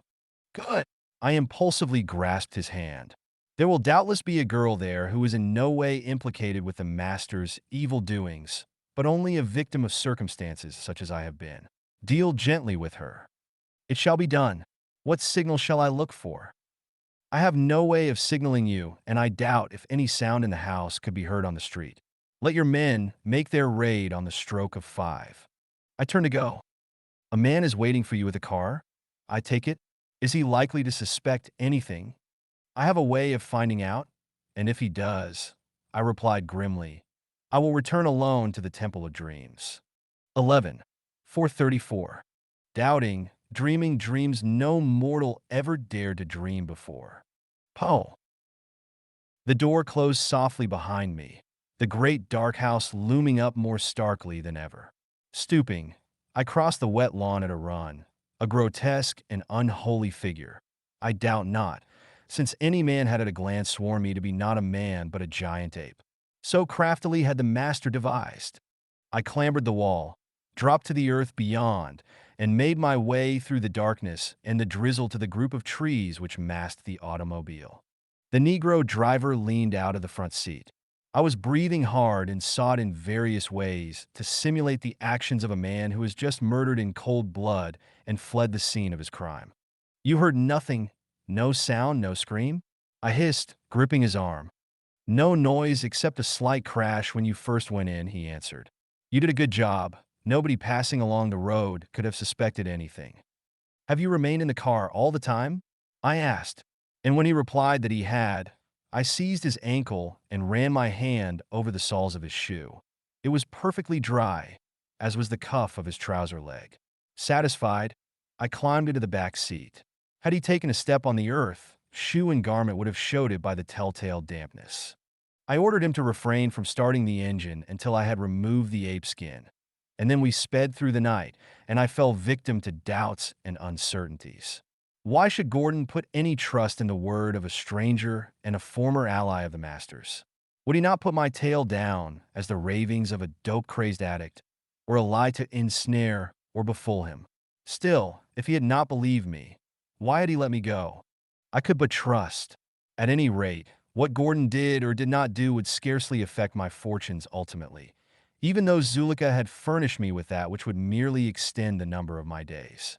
My thoughts centered on her, and more than my hope of vengeance on Cathalos was the hope that Gordon might be able to save her from the clutches of the fiend. At any rate, I thought grimly, if Gordon failed me, I still had my hands, and if I might lay them upon the bony frame of the skull-faced one. Abruptly, I found myself thinking of Yusuf Ali and his strange words, the import of which just occurred to me. The Master has promised her to me in the days of the Empire. The days of the Empire. What could that mean? The automobile at last drew up in front of the building which hid the Temple of Silence, now dark and still. The ride had seemed interminable, and as I dismounted, I glanced at the timepiece on the dashboard of the car. My heart leaped. It was 4:34, and unless my eyes tricked me, I saw a movement in the shadows across the street, out of the flare of the street lamp. At this time of night, it could mean only one of two things. Some menial of the Master watching for my return, or else Gordon had kept his word. The Negro drove away, and I opened the door, crossed the deserted bar, and entered the opium room. The bunks and the floor were littered with the dreamers. For such places as these know nothing of day or night as normal people know, but all lay deep in sottish slumber. The lamps glimmered through the smoke, and a silence hung mist-like over all. 12. The stroke of 5. He saw gigantic tracks of death, and many a shape of doom. Chesterton. Two of the China boys squatted among the smudge fires, staring at me unwinkingly as I threaded my way among the recumbent bodies and made my way to the rear door. For the first time, I traversed the corridor alone and found time to wonder again as to the contents of the strange chests which lined the walls. For raps on the underside of the floor, and a moment later I stood in the idol room. I gasped in amazement. The fact that across a table from me sat Cathalos in all his horror was not the cause of my exclamation. Except for the table, the chair on which the skull face sat, and the altar, now bare of incense. The room was perfectly bare. Drab, unlovely walls of the unused warehouse met my gaze instead of the costly tapestries I had become accustomed to. The palms, the idol, the lacquered screen, all were gone. Ah, Mr. Costigan, you wonder no doubt. The dead voice of the Master broke in on my thoughts. His serpent eyes glittered balefully. The long yellow fingers twined sinuously upon the table. You thought me to be a trusting fool, no doubt, he rapped suddenly. Did you think I would not have you followed? You fool. Yusuf Ali was at your heels every moment. An instant I stood speechless, frozen by the crash of these words against my brain. Then, as their import sank home, I launched myself forward with a roar. At the same instant, before my clutching fingers could close on the mocking horror on the other side of the table, men rushed from every side. I whirled, and with the clarity of hate from the swirl of savage faces, I singled out Yusuf Ali and crashed my right fist against his temple with every ounce of my strength. Even as he dropped, Hassim struck me to my knees, and a Chinaman flung a man-net over my shoulders. I heaved erect, bursting the stout cords as if they were strings, and then a blackjack in the hands of Ganra Singh stretched me stunned and bleeding on the floor. Lean, sinewy hands seized and bound me with cords that cut cruelly into my flesh. Emerging from the mists of semi-unconsciousness, I found myself lying on the altar with the masked Cathalos towering over me like a gaunt ivory tower. About in a semicircle stood Ganris Singh, Yarkhan, Yin Shadu, and several others whom I knew as frequenters of the Temple of Dreams. Beyond them, and the sight cut me to the heart, I saw Zulika crouching in a doorway, her face white and her hands pressed against her cheeks, in an attitude of abject terror. "I did not fully trust you," said Cathalos sibilantly, "so I sent Yusuf Ali to follow you. He reached the group of trees before you and, following you into the estate, heard your very interesting conversation with John Gordon, for he scaled the house wall like a cat and clung to the window ledge. Your driver delayed purposely so as to give Yusuf Ali plenty of time to get back. I have decided to change my abode anyway. My furnishings are already on their way to another house, and as soon as we have disposed of the traitor, you, we shall depart also, leaving a little surprise for your friend Gordon when he arrives at 5:30. My heart gave a sudden leap of hope. Yusuf Ali had misunderstood, and Cathalos lingered here in false security while the London detective force had already silently surrounded the house. Over my shoulder, I saw Zulika vanish from the door. I eyed Cathalos, absolutely unaware of what he was saying. It was not long until 5. If he dallied longer, then I froze as the Egyptian spoke a word, and Li Kung, a gaunt, cadaverous Chinaman, stepped from the silent semicircle and drew from his sleeve a long, thin dagger. My eyes sought the timepiece that still rested on the table, and my heart sank. It was still 10 minutes until 5. My death did not matter so much, since it simply hastened the inevitable. But in my mind's eye, I could see Cathalos and his murderers escaping while the police awaited the stroke of 5. The skull face halted in some harangue and stood in a listening attitude. I believe his uncanny intuition warned him of danger. He spoke a quick staccato command to Li Kung, and the Chinaman sprang forward, dagger lifted above my breast. The air was suddenly supercharged with dynamic tension. The keen dagger point hovered high above me. Loud and clear sounded the skirl of a police whistle, and on the heels of the sound there came a terrific crash from the front of the warehouse. Cathalos leaped into frenzied activity. Hissing orders like a cat spitting, he sprang for the hidden door, and the rest followed him. Things happened with the speed of a nightmare. Li Kung had followed the rest, but Cathalos flung a command over his shoulder, and the Chinaman turned back and came rushing toward the altar where I lay, dagger high, desperation in his countenance. Cathalos leaped into frenzied activity, hissing orders like a cat. A scream broke through the clamor, and as I twisted desperately about to avoid the descending dagger, I caught a glimpse of Cathalos dragging Zulika away. Then with a frenzied wrench, I toppled from the altar just as Li Kung's dagger, grazing my breast, sank inches deep into the dark-stained surface and quivered there. I had fallen on the side next to the wall, and what was taking place in the room I could not see, but it seemed as if far away I could hear men screaming faintly and hideously. Then Li Kung wrenched his blade free and sprang, tigerishly, around the end of the altar. Simultaneously, a revolver cracked from the doorway. The Chinaman spun clear around, the dagger flying from his hand.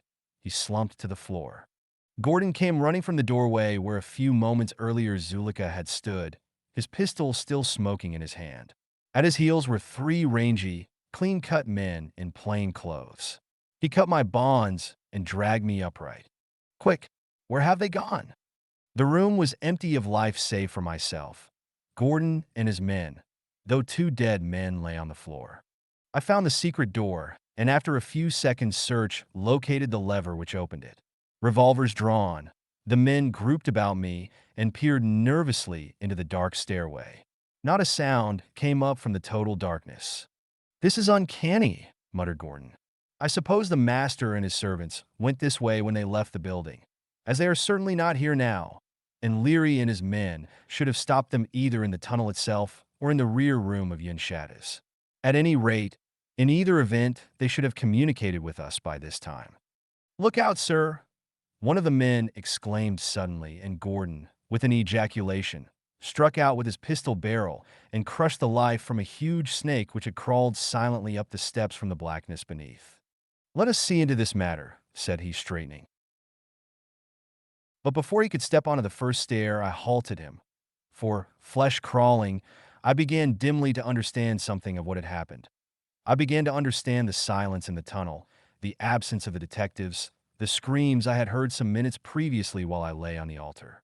Examining the lever which opened the door, I found another smaller lever.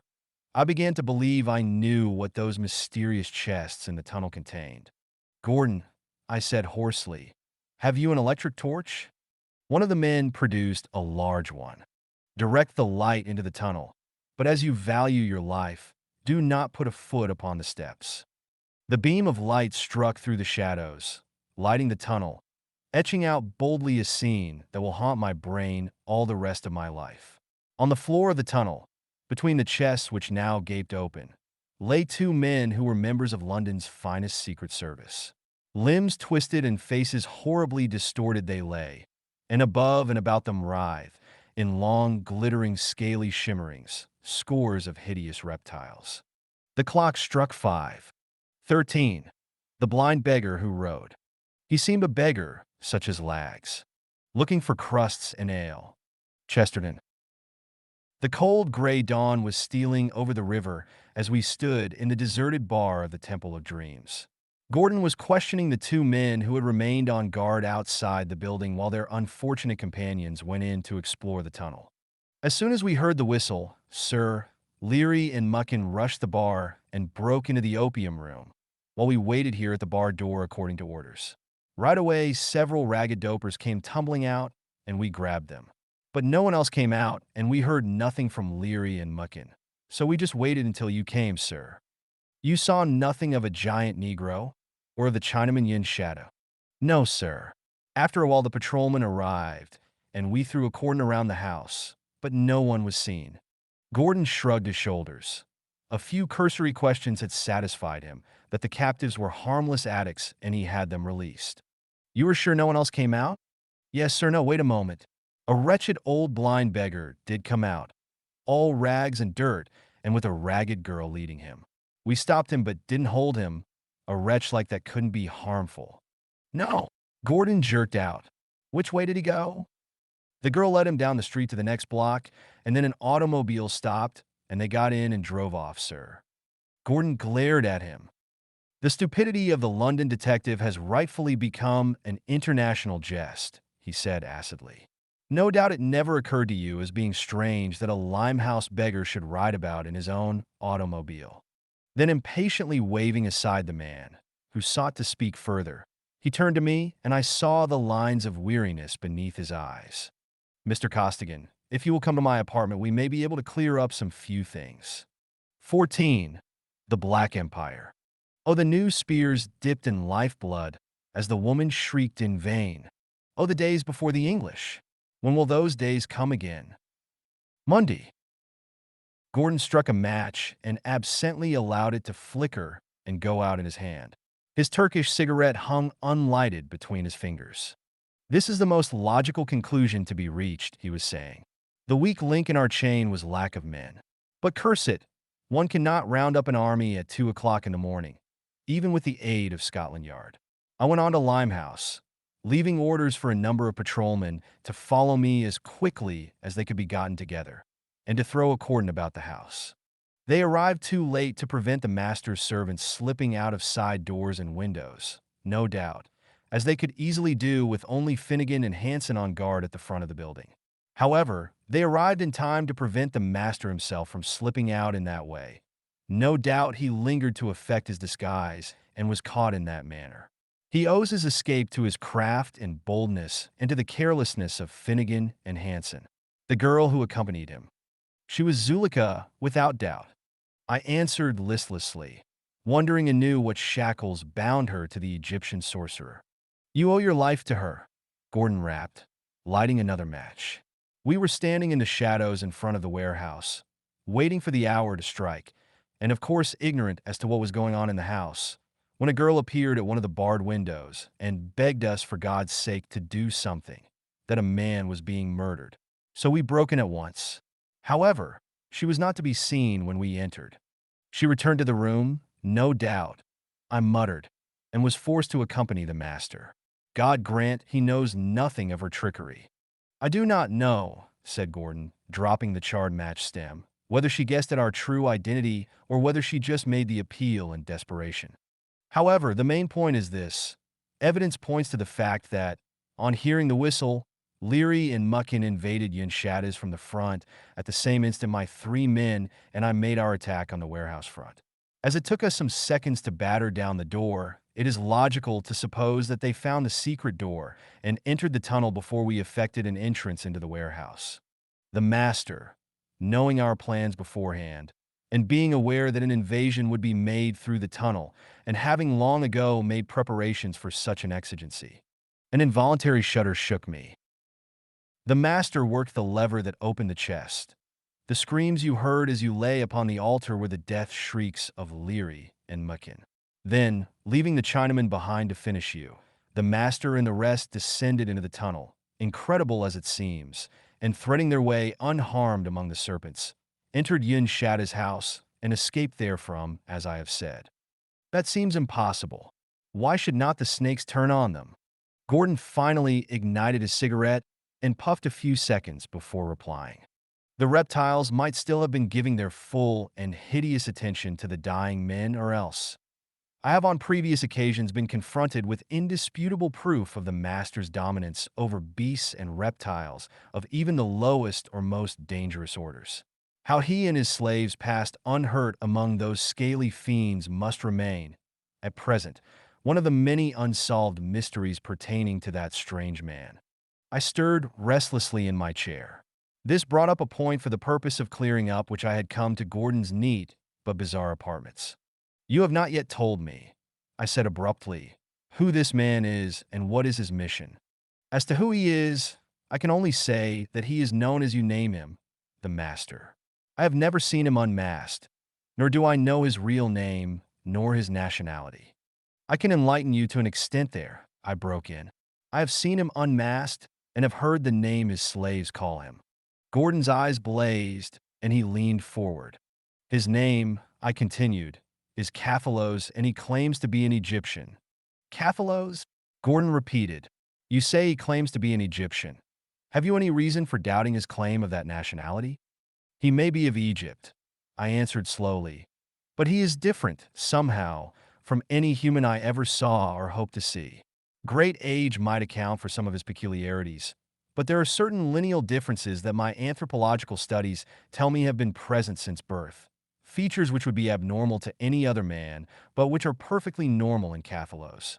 That sounds paradoxical, I admit, but to appreciate fully the horrid inhumanness of the man, you would have to see him yourself. Gordon sat all attention while I swiftly sketched the appearance of the Egyptian as I remembered him, and that appearance was indelibly etched on my brain forever. As I finished, he nodded. As I have said, I never saw Cathalos except when disguised as a beggar, a leper, or some such thing, when he was fairly swathed in rags. Still, I too have been impressed with a strange difference about him, something that is not present in other men. Gordon tapped his knee with his fingers, a habit of his when deeply engrossed by a problem of some sort. You have asked as to the mission of this man, he began slowly. I will tell you all I know. My position with the British government is a unique and peculiar one. I hold what might be called a roving commission, an office created solely for the purpose of suiting my special needs. As a Secret Service official during the war, I convinced the powers of a need of such office and of my ability to fill it. Somewhat over 17 months ago, I was sent to South Africa to investigate the unrest which has been growing among the natives of the interior ever since the World War and which has of late assumed alarming proportions. There I first got on the track of this man Cathalos. I found in roundabout ways that Africa was a seething cauldron of rebellion from Morocco to Cape Town. The old vow had been made again. The Negroes and the Mohammedans, banded together, should drive the white men into the sea. This pact has been made before, but always hitherto broken. Now, however, I sensed a giant intellect and a monstrous genius behind the veil, a genius powerful enough to accomplish this union and hold it together. Working entirely on hints and vague whispered clues, I followed the trail up through Central Africa and into Egypt. There at last I came upon definite evidence that such a man existed. The whispers hinted of a living dead man, a skull-faced man. I learned that this man was the high priest of the mysterious Scorpion Society of Northern Africa. He was spoken of variously as Skullface, the Master, and the Scorpion. Following a trail of bribed officials and filched state secrets, I at last trailed him to Alexandria, where I had my first sight of him in a dive in the native quarter, disguised as a leper. I heard him distinctly addressed as Mighty Scorpion by the natives, but he escaped me. All trace vanished then. The trail ran out entirely until rumors of strange happenings in London reached me, and I came back to England to investigate an apparent leak in the War Office. As I thought, the Scorpion had preceded me. This man, whose education and craft transcend anything I ever met with, is simply the leader and instigator of a worldwide movement such as the world has never seen before. He plots, in a word, the overthrow of the white races. His ultimate aim is a black empire, with himself as emperor of the world. And to that end, he is banded together in one monstrous conspiracy: the black, the brown, and the yellow. I understand now what Yusuf Ali meant when he said the days of the empire. I muttered. Exactly, Gordon rapped with suppressed excitement. Cathalow's power is unlimited and unguessed. Like an octopus, his tentacles stretch to the high places of civilization and the far corners of the world. And his main weapon is dope. He has flooded Europe and no doubt America with opium and hashish. And in spite of all effort, it has been impossible to discover the break in the barriers through which the hellish stuff is coming. With this, he ensnares and enslaves men and women. You have told me of the aristocratic men and women you saw coming to Yun Shada's dive. Without doubt, they were dope addicts, for, as I said, the habit lurks in high places, holders of governmental positions, no doubt, coming to trade for the stuff they craved and giving in return state secrets, inside information, and promise of protection for the master's crimes. Oh, he does not work haphazardly. Before ever the black flood breaks, he will be prepared. If he has his way, the governments of the white races will be honeycombs of corruption. The strongest men of the white races will be dead. The white men's secrets of war will be his. When it comes, I look for a simultaneous uprising against white supremacy of all the colored races. Races who, in the last war, learned the white men's ways of battle, and who, led by such a man as Cathalos and armed with white men's finest weapons, will be almost invincible. A steady stream of rifles and ammunition has been pouring into East Africa, and it was not until I discovered the source that it was stopped. I found that a staid and reliable Scotch firm was smuggling these arms among the natives, and I found more. The manager of this firm was an opium slave. That was enough. I saw Cathalow's hand in the matter. The manager was arrested and committed suicide in his cell. That is only one of the many situations with which I am called upon to deal. Again, the case of Major Fairlawn Morley. He, like myself, held a very flexible commission and had been sent to the Transvaal to work upon the same case. He sent to London a number of secret papers for safekeeping. They arrived some weeks ago and were put in a bank vault. The letter accompanying them gave explicit instructions that they were to be delivered to no one but the Major himself, when he called for them in person, or in event of his death, to myself. As soon as I learned that he had sailed from Africa, I sent trusted men to Bordeaux, where he intended to make his first landing in Europe. They did not succeed in saving the Major's life, but they certified his death, for they found his body in a deserted ship whose hulk was stranded on the beach. Efforts were made to keep the affair a secret, but somehow it leaked into the papers with the result. I began to understand why I was to impersonate the unfortunate Major. I interrupted. Exactly. A false beard furnished you, and your black hair dyed blonde. You would have presented yourself at the bank, received the papers from the banker, who knew Major Morley just intimately enough to be deceived by your appearance, and the papers would have then fallen into the hands of the master. I can only guess at the contents of those papers, for events have been taking place too swiftly for me to call for and obtain them. But they must deal with subjects closely connected with the activities of Cathalos. How he learned of them and of the provisions of the letter accompanying them, I have no idea, but as I said, London is honeycombed with his spies. In my search for clues, I often frequented Limehouse disguised as you first saw me. I went off into the Temple of Dreams, and even once managed to enter the back room, for I suspected some sort of rendezvous in the rear of the building. The absence of any exit baffled me, and I had no time to search for secret doors before I was ejected by the giant black man Hassim, who had no suspicion of my true identity. I noticed that very often the leper entered or left Yin shadows, and finally it was borne on me that past a shadow of doubt, this supposed leper was the scorpion himself. That night you discovered me on the couch in the opium room. I had come there with no special plan in mind. Seeing Cathalos leaving, I determined to rise and follow him, but you spoiled that. He fingered his chin and laughed grimly. I was an amateur boxing champion in Oxford, said he, but Tom Cribb himself could not have withstood that blow or have dealt it. I regret it as I regret few things. No need to apologize. You saved my life immediately afterward. I was stunned, but not too much to know that that brown devil Yusuf Ali was burning to cut out my heart. How did you come to be at Sir Haldred Frenton's estate? And how is it that you did not raid Yun Shada's dive? I did not have the place raided because I knew somehow Cathalos would be warned and our efforts would come to naught. I was at Sir Haldred's that night because I have contrived to spend at least part of each night with him since he returned from the Congo. I anticipated an attempt upon his life when I learned from his own lips that he was preparing, from the studies he made on this trip, a treatise on the secret native societies of West Africa. He hinted that the disclosures he intended to make therein might prove sensational, to say the least, since it is to Cathalos' advantage to destroy such men as might be able to arouse the Western world to its danger. I knew that Sir Haldred was a marked man.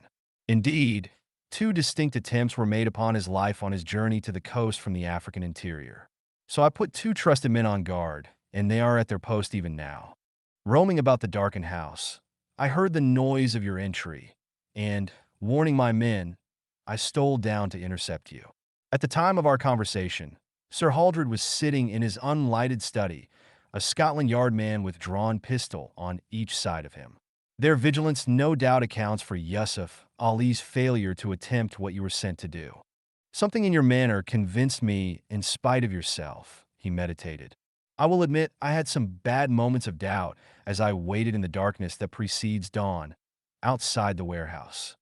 Gordon rose suddenly and going to a strong box which stood in a corner of the room, drew thence a thick envelope. Although Cathalos has checkmated me at almost every move, he said, I have not been entirely idle. Noting the frequenters of Yun Shaddas, I have compiled a partial list of the Egyptians' right-hand men and their records. What you have told me has enabled me to complete that list. As we know, his henchmen are scattered all over the world, and there are possibly hundreds of them here in London. However, this is a list of those I believe to be in his closest counsel, now with him in England. He told you himself that few even of his followers ever saw him unmasked. We bent together over the list, which contained the following names: Yun Shadu, Hong Kong Chinese, suspected opium smuggler, keeper of Temple of Dreams, resident of Limehouse, 7 years. Hassim, ex-Senegalese chief, wanted in French Congo for murder. Santiago, Negro, fled from Haiti under suspicion of voodoo worship atrocities. Yurkan, Afridi, record unknown. Yusuf Ali, Moor slave dealer in Morocco, suspected of being a German spy in the World War, an instigator of the Fellahin rebellion on the Upper Nile. Gamris Singh, Lahore, India, Sikh, smuggler of arms into Afghanistan. Took an active part in the Lahore and Delhi riots, suspected of murder on 2 occasions, a dangerous man. Stephen Costigan, American, resident in England since the war, hashish addict, man of remarkable strength. Li Keng, northern China, opium smuggler.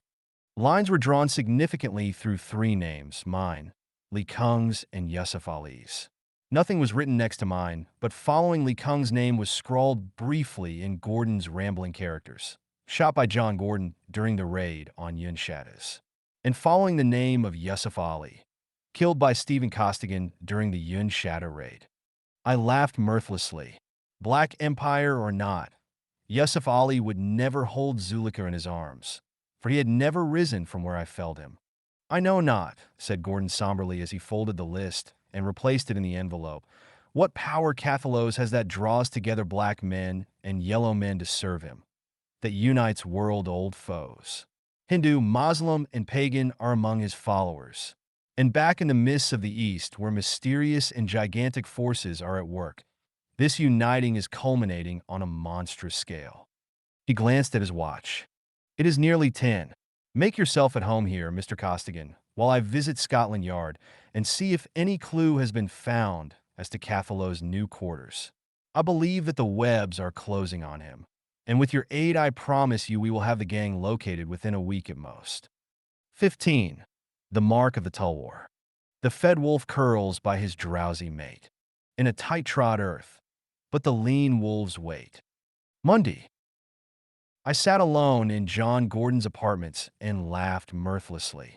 In spite of the elixir's stimulus, the strain of the previous night, with its loss of sleep and its heart-rending actions, was telling on me.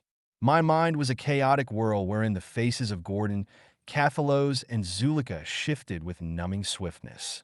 All the mass of information Gordon had given to me seemed jumbled and incoherent. Through this state of being, one fact stood out boldly. I must find the latest hiding place of the Egyptian and get Zulika out of his hands, if indeed she still lived.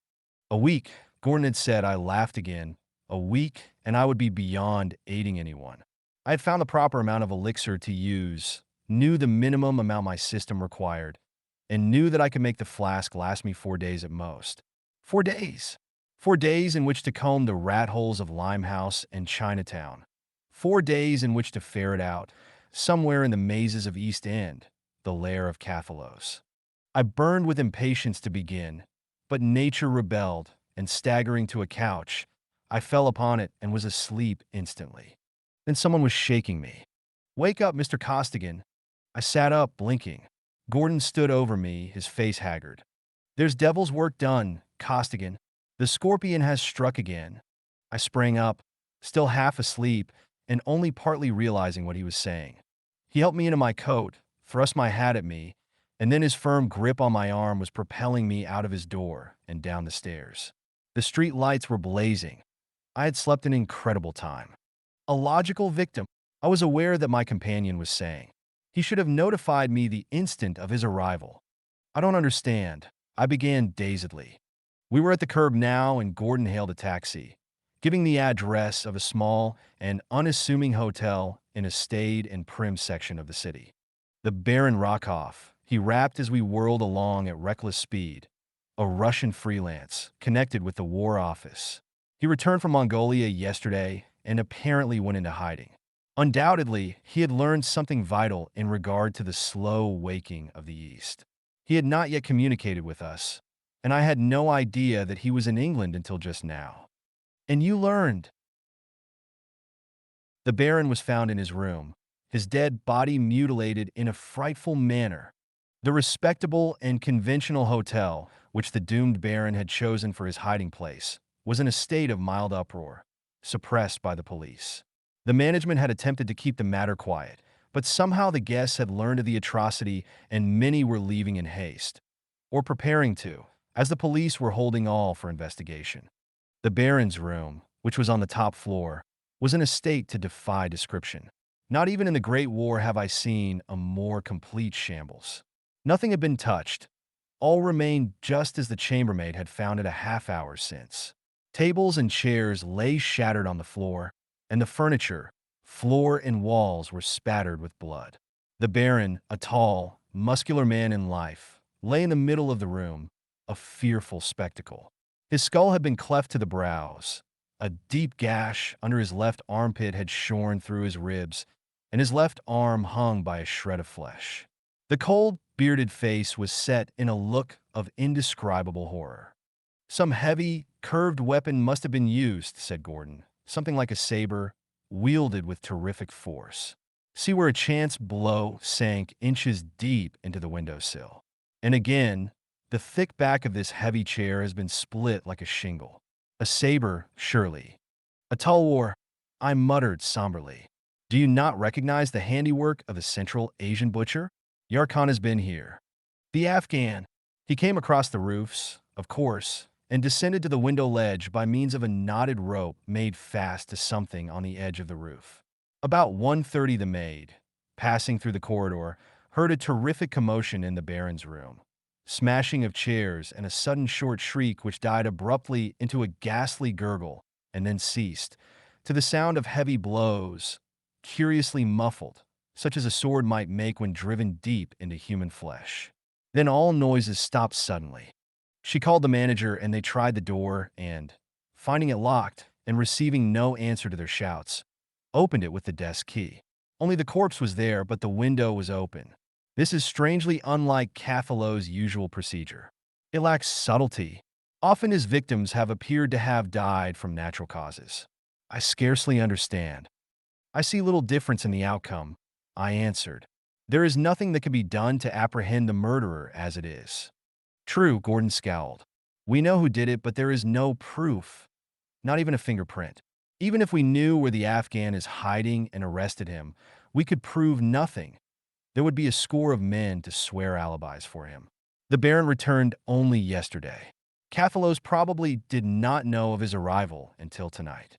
He knew that on the morrow Rokov would make known his presence to me and impart what he learned in northern Asia.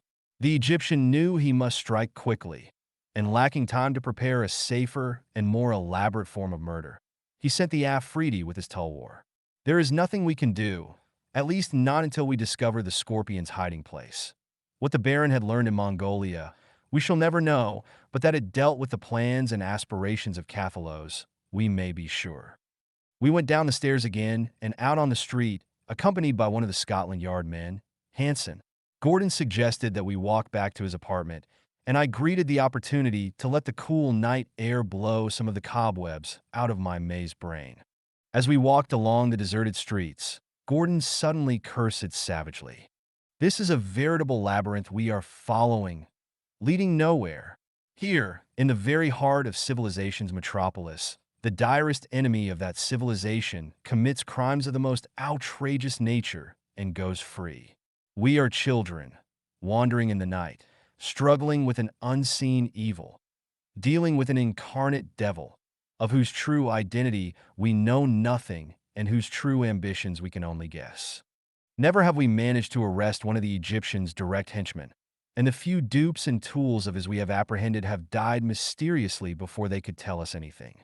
Again, I repeat, what strange power has Cathalos that dominates these men of different creeds and races? The men in London with him are, of course, mostly renegades, slaves of dope, but his tentacles stretch all over the East. Some dominance is his. The power that sent the Chinaman, Li Kung, back to kill you, in the face of certain death. That sent your Khan the Moslem over the roofs of London to do murder. That holds Zuleika the Circassian in unseen bonds of slavery.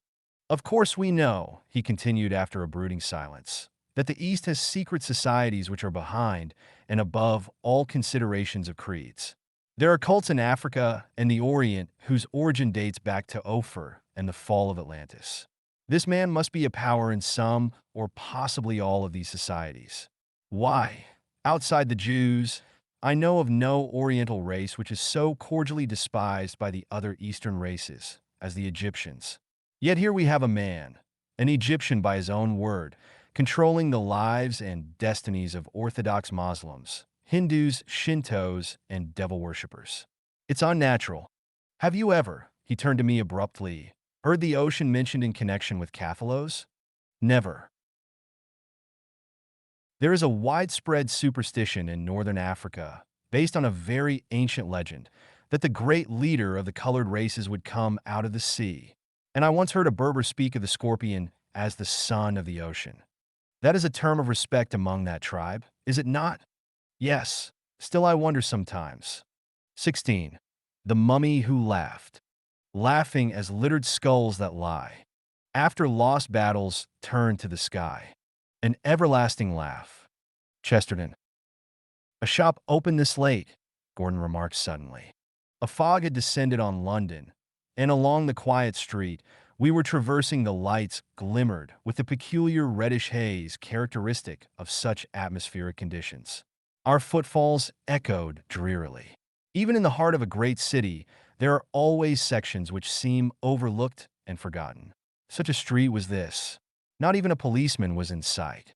The shop which had attracted Gordon's attention was just in front of us, on the same side of the street.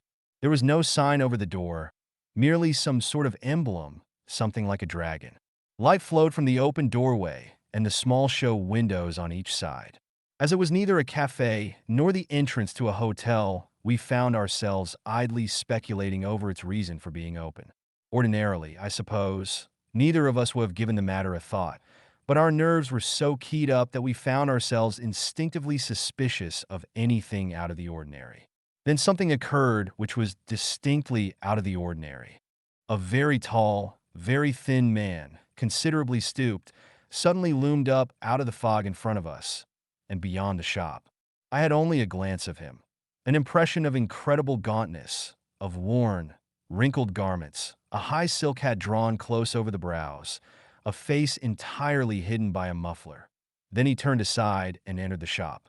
A cold wind whispered down the street, twisting the fog into wispy ghosts, but the coldness that came upon me transcended the winds. "Gordon!" I exclaimed in a fierce, low voice. "My senses are no longer reliable, or else Cathalos himself has just gone into that house." Gordon's eyes blazed. We were now close to the shop, and lengthening his strides into a run, he hurled himself into the door, the detective and I close upon his heels. A weird assortment of merchandise met our eyes. Antique weapons covered the walls, and the floor was piled high with curious things.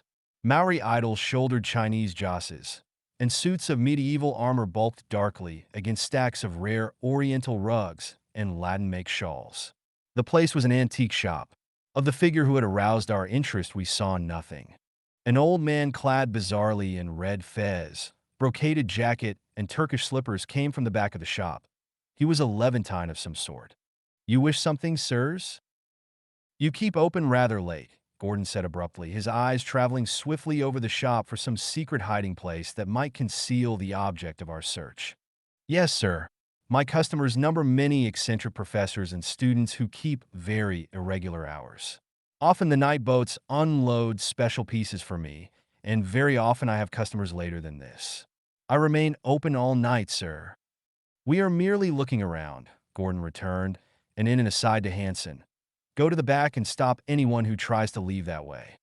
Hanson nodded and strolled casually to the rear of the shop.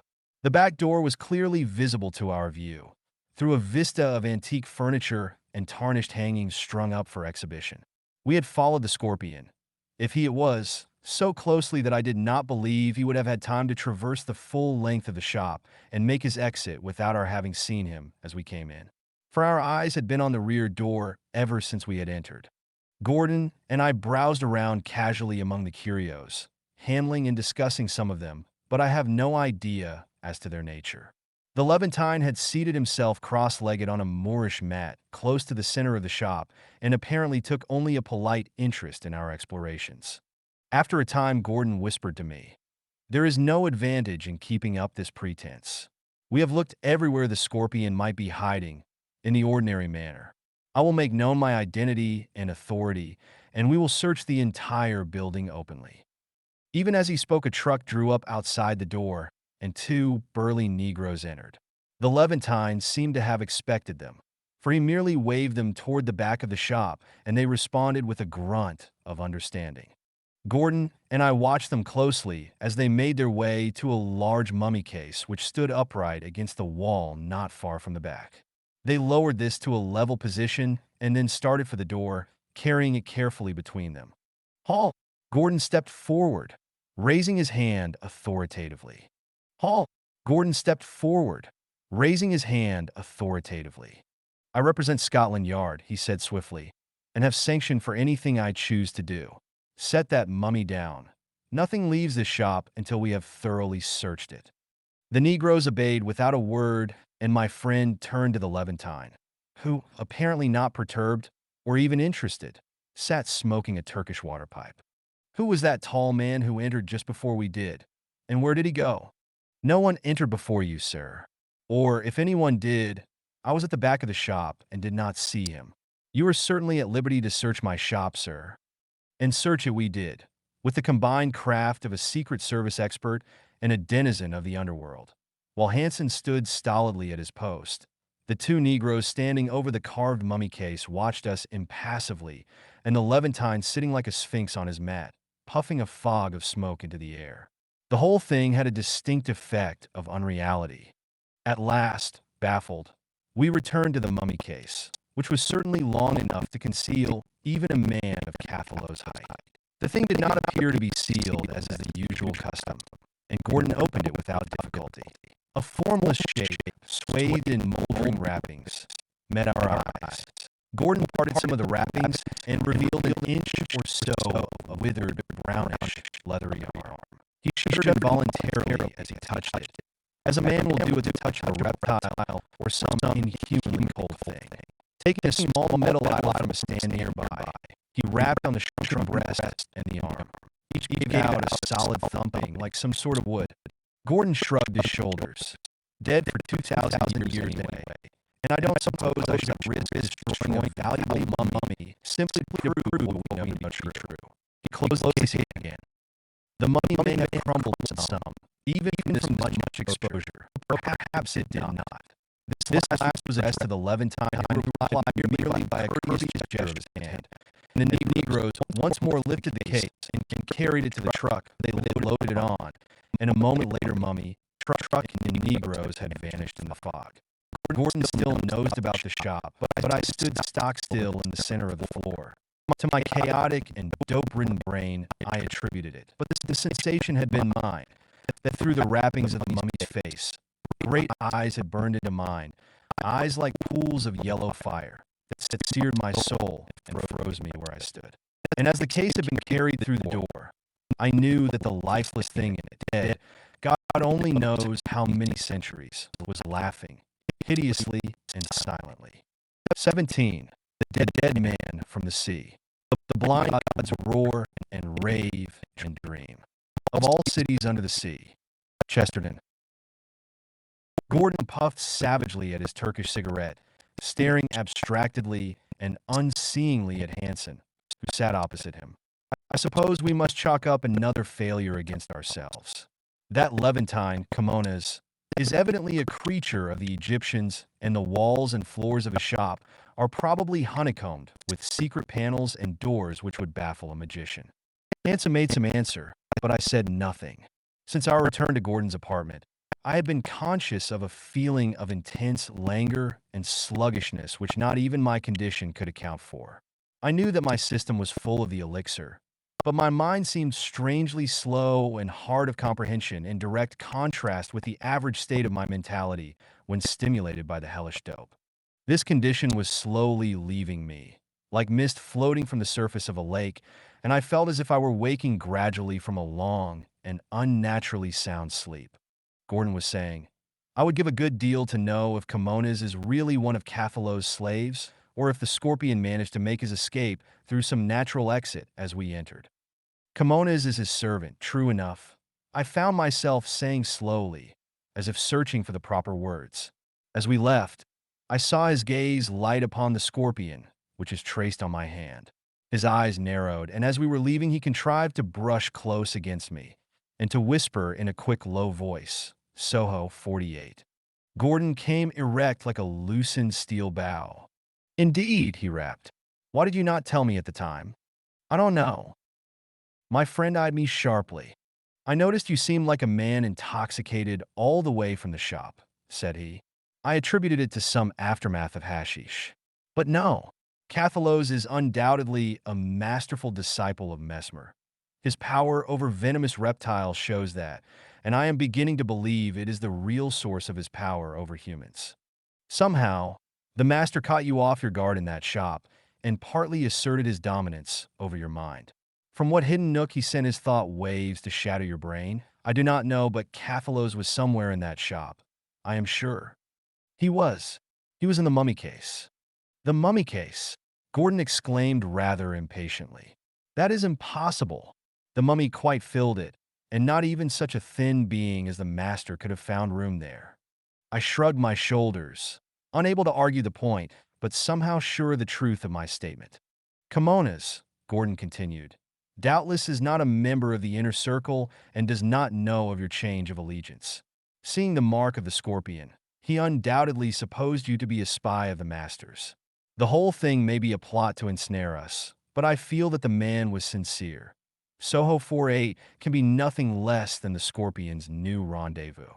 I too felt that Gordon was right, though a suspicion lurked in my mind.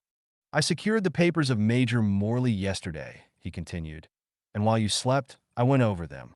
Mostly, they but corroborated what I already knew, touched on the unrest of the natives, and repeated the theory that one vast genius was behind all.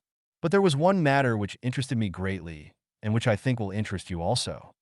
From his strong box, he took a manuscript written in the close, neat characters of the unfortunate major, and in a monotonous, droning voice which betrayed little of his intense excitement, he read the following nightmarish narrative. This matter I consider worth jotting down. As to whether it has any bearing on the case at hand, further developments will show. At Alexandria, where I spent some weeks seeking further clues as to the identity of the man known as the Scorpion, I made the acquaintance, through my friend Ahmed Shah, of the noted Egyptologist Professor Ezra Schuyler of New York. He verified the statement made by various laymen concerning the legend of the Ocean Man. This myth, handed down from generation to generation, stretches back into the very mists of antiquity and is briefly that someday a man shall come up out of the sea and shall lead the people of Egypt to victory over all others. This legend has spread over the continent so that now all black races consider that it deals with the coming of a universal emperor. Professor Schuyler gave it as his opinion that the myth was somehow connected with the lost Atlantis, which, he maintains, was located between the African and South American continents, and to whose inhabitants the ancestors of the Egyptians were tributary. The reasons for his connection are too lengthy and vague to note here, but following the line of his theory, he told me a strange and fantastic tale. He said that a close friend of his, von Lorfman of Germany, a sort of freelance scientist, now dead, was sailing off the coast of Senegal some years ago for the purpose of investigating and classifying the rare specimens of sea life found there. He was using for his purpose a small trading vessel, manned by a crew of Moors, Greeks, and Negroes. Some days out of sight of land, something floating was sighted, and this object, being grappled and brought aboard, proved to be a mummy case of a most curious kind. Professor Schuyler explained to me the features whereby it differed from the ordinary Egyptian style, but from his rather technical account, I merely got the impression that it was a strangely shaped affair carved with characters neither cuneiform nor hieroglyphic. The case was heavily lacquered, being watertight and airtight, and von Lorfman had considerable difficulty in opening it. However, he managed to do so without damaging the case, and a most unusual mummy was revealed. Schuyler said that he never saw either the mummy or the case, but that from descriptions given him by the Greek skipper who was present at the opening of the case, the mummy differed as much from the ordinary man as the case differed from the conventional type. Examination proved that the subject had not undergone the usual procedure of mummification. All parts were intact, just as in life, but the whole form was shrunk and hardened to a wood-like consistency. Cloth wrappings swathed the thing, and they crumbled to dust and vanished the instant air was let in upon them. Von Lorfman was impressed by the effect upon the crew. The Greeks showed no interest beyond that which would ordinarily be shown by any man, but the Moors, and even more the Negroes, seemed to be rendered temporarily insane. As the case was hoisted on board, they all fell prostrate on the deck and raised a sort of worshipful chant, and it was necessary to use force in order to exclude them from the cabin wherein the mummy was exposed. A number of fights broke out between them and the Greek element of the crew, and the skipper and von Lorfman thought best to put back to the nearest port in all haste. The skipper attributed it to the natural aversion of seamen toward having a corpse on board, but von Lorfman seemed to sense a deeper meaning. They made port in Lagos, and that very night von Lorfman was murdered in his stateroom, and the mummy and its case vanished. All the Moor and Negro sailors deserted ship the same night, Schuyler said, and here the matter took on a most sinister and mysterious aspect, that immediately afterward this widespread unrest among the natives began to smolder and take tangible form. He connected it in some manner with the old legend. An aura of mystery, also, hung over von Lorfman's death. He had taken the mummy into his stateroom, and anticipating an attack from the fanatical crew, had carefully barred and bolted door and portholes. The skipper, a reliable man, swore that it was virtually impossible to effect an entrance from without, and what signs were present pointed to the fact that the locks had been worked from within. The scientist was killed by a dagger which formed part of his collection and which was left in his breast. As I have said, immediately afterward the African cauldron began to seethe. Schuyler said that in his opinion the natives considered the ancient prophecy fulfilled. The mummy was the man from the sea. Schuyler gave as his opinion that the thing was the work of Atlanteans and that the man in the mummy case was a native of lost Atlantis. How the case came to float up through the fathoms of water which cover the forgotten land, he does not venture to offer a theory. He is sure that somewhere in the ghost-ridden mazes of the African jungles the mummy has been enthroned as a god, and inspired by the dead thing, the black warriors are gathering for a wholesale massacre. He believes, also, that some crafty Moslem is the direct moving power of the threatened rebellion. Gordon ceased and looked up at me. Mummies seem to weave a weird dance through the warp of the tale, he said. The German scientist took several pictures of the mummy with his camera, and it was after seeing these, which strangely enough were not stolen along with the thing, that Major Morley began to think himself on the brink of some monstrous discovery. His diary reflects his state of mind and becomes incoherent. His condition seems to have bordered on insanity. What did he learn to unbalance him so? Do you suppose that the mesmeric spells of Cathalos were used against him? These pictures, I began. They fell into Schuyler's hands, and he gave one to Morley.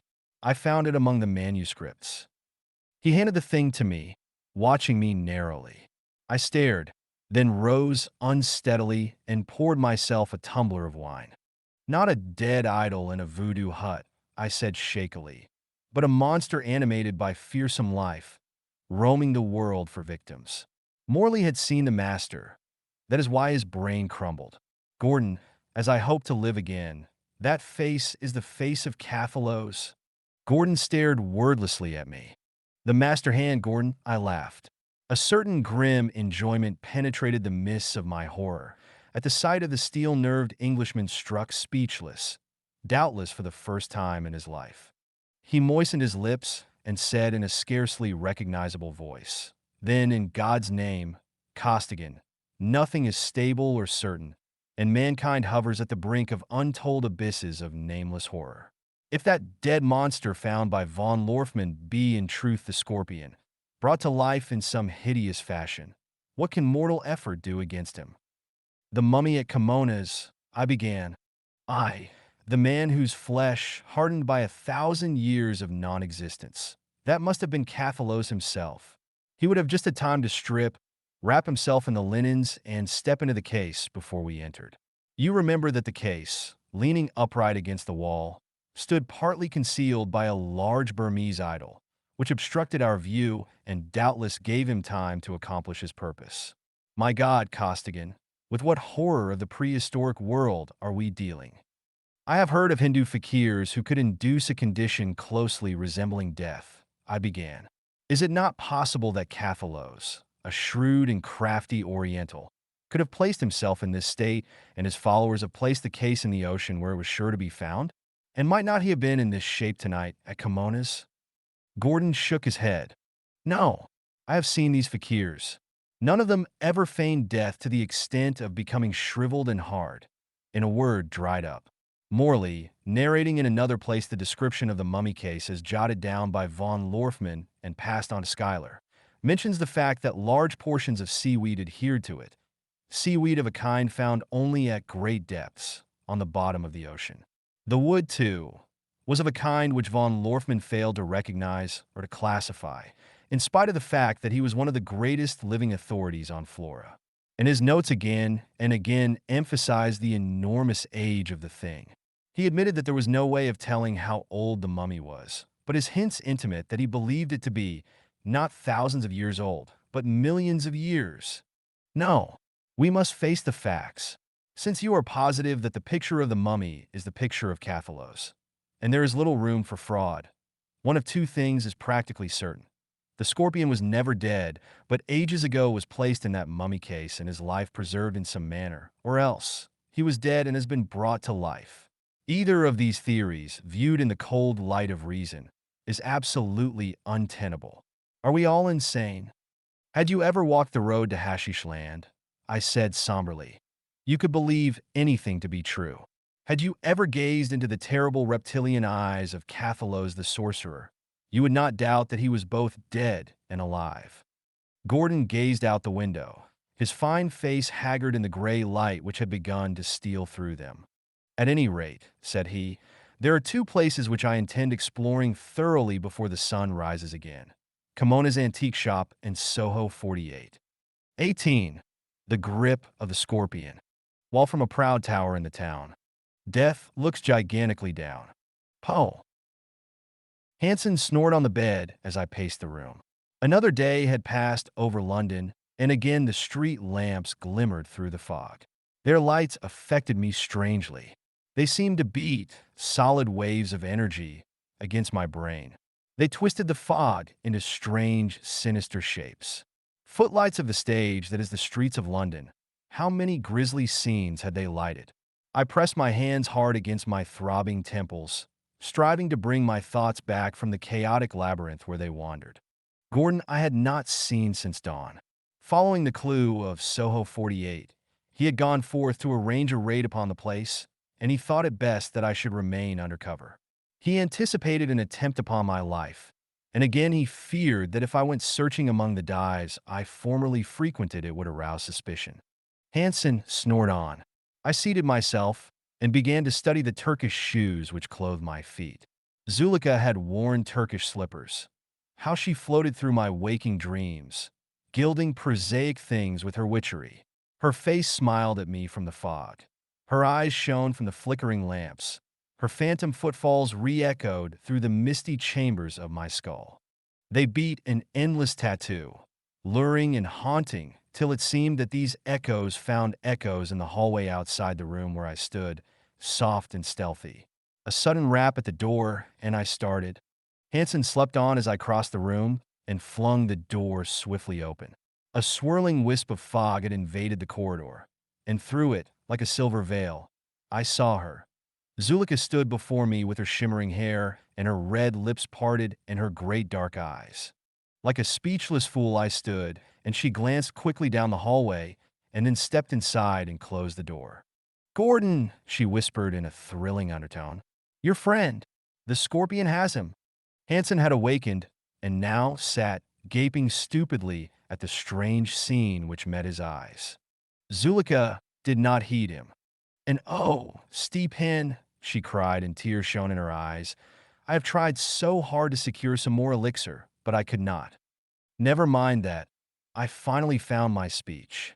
Tell me about Gordon." "He went back to Kimona's alone, and Hasim and Ganra Singh took him captive and brought him to the master's house. Tonight assemble a great host of the people of the Scorpion for the sacrifice." Sacrifice. A grisly thrill of horror coursed down my spine. Was there no limit to the ghastliness of this business? "Quick, Zulika, where is this house of the master's?" "Soho, 48.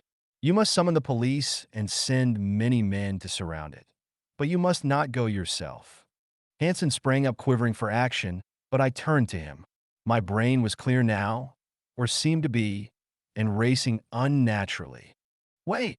I turned back to Zulika. "When is this sacrifice to take place?" "At the rising of the moon. That is only a few hours before dawn. Time to save him, but if we raid the house, they'll kill him before we can reach them. And God only knows how many diabolical things guard all approaches."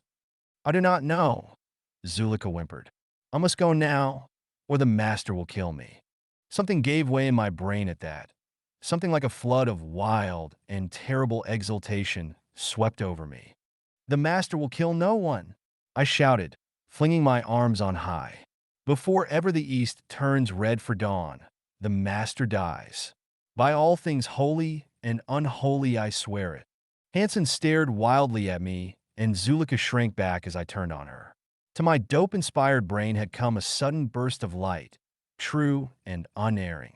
I knew Cathalos was a mesmerist, that he understood fully the secret of dominating another's mind and soul. And I knew that at last I had hit upon the reason of his power over the girl. Mesmerism, as a snake fascinates and draws to him a bird, so the master held Zulika to him with unseen shackles. So absolute was his rule over her that it held even when she was out of his sight, working over great distances. There was but one thing which would break that hold: the magnetic power of some other person whose control was stronger with her than Cathalos. I laid my hands on her slim little shoulders and made her face me. "Zulika," I said commandingly, "here you are safe. You shall not return to Cathalos. There is no need of it. Now you are free." But I knew I had failed before I ever started. Her eyes held a look of amazed, unreasoning fear, and she twisted timidly in my grasp. "Stephen, please let me go," she begged. I must. I drew her over to the bed and asked Hansen for his handcuffs. He handed them to me, wonderingly, and I fastened one cuff to the bedpost and the other to her slim wrist. The girl whimpered but made no resistance, her limpid eyes seeking mine in mute appeal. It cut me to the quick to enforce my will upon her in this apparently brutal manner, but I steeled myself. "Zulika," I said tenderly, "you are now my prisoner. The scorpion cannot blame you for not returning to him when you are unable to do so, and before dawn you shall be free of his rule entirely." I turned to Hansen and spoke in a tone which admitted of no argument. "Remain here, just without the door, until I return. On no account allow any strangers to enter. That is, anyone whom you do not personally know. And I charge you, on your honor as a man, do not release this girl, no matter what she may say. If neither I nor Gordon have returned by 10 o'clock tomorrow, take her to this address. That family once were friends of mine and will take care of a homeless girl. I am going to Scotland Yard." "Steep hen," Zulika wailed. "You are going to the master's lair. You will be killed. Send the police. Do not go." I bent, drew her into my arms, felt her lips against mine, then tore myself away. The fog plucked at me with ghostly fingers, cold as the hands of dead men, as I raced down the street. I had no plan, but one was forming in my mind, beginning to seethe in the stimulated cauldron that was my brain. I halted at the sight of a policeman pacing his beat, and beckoning him to me, scribbled a terse note on a piece of paper torn from a notebook and handed it to him. "Get this to Scotland Yard. It's a matter of life and death, and it has to do with the business of John Gordon." At that name, a gloved hand came up in swift ascent, but his assurance of haste died out behind me as I renewed my flight. The note stated briefly that Gordon was a prisoner at Soho 48 and advised an immediate raid in force. Advised, nay, in Gordon's name commanded it. My reason for my actions was simple. I knew that the first noise of the raid sealed John Gordon's doom. Somehow I first must reach him and protect or free him before the police arrived. The time seemed endless, but at last the grim, gaunt outlines of the house that was Soho 48 rose up before me, a giant ghost in the fog. The hour grew late. Few people dared the mists and the dampness as I came to a halt in the street before this forbidding building. No light showed from the windows, either upstairs or down. It seemed deserted. But the lair of the scorpion often seems deserted until the silent death strikes suddenly. Here I halted and a wild thought struck me. One way or another, the drama would be over by dawn. Tonight was the climax of my career, the ultimate top of life. Tonight I was the strongest link in the strange chain of events. Tomorrow it would not matter whether I lived or died. I drew the flask of elixir from my pocket and gazed at it. Enough for 2 more days if properly eked out. 2 more days of life. Or I needed stimulation as I never needed it before. The task in front of me was one no mere human could hope to accomplish. If I drank the entire remainder of the elixir, I had no idea as to the duration of its effect, but it would last the night through. And my legs were shaky. My mind had curious periods of utter vacuity. Weakness of brain and body assailed me. I raised the flask and with one draught drained it. For an instant I thought it was death. Never had I taken such an amount. Sky and world reeled, and I felt as if I would fly into a million vibrating fragments, like the bursting of a globe of brittle steel.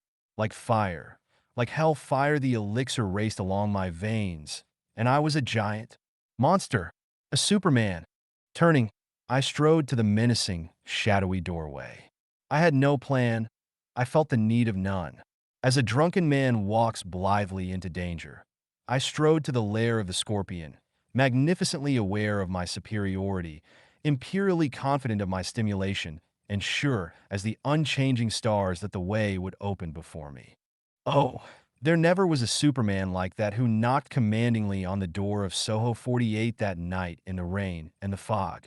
I knocked 4 times, the old signal that we slaves had used to be admitted into the idol room at Yin Shadows.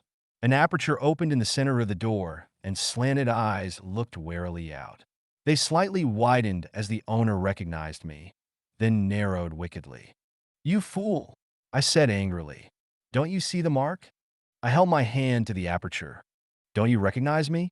Let me in, curse you." I think the very boldness of the trick made for its success.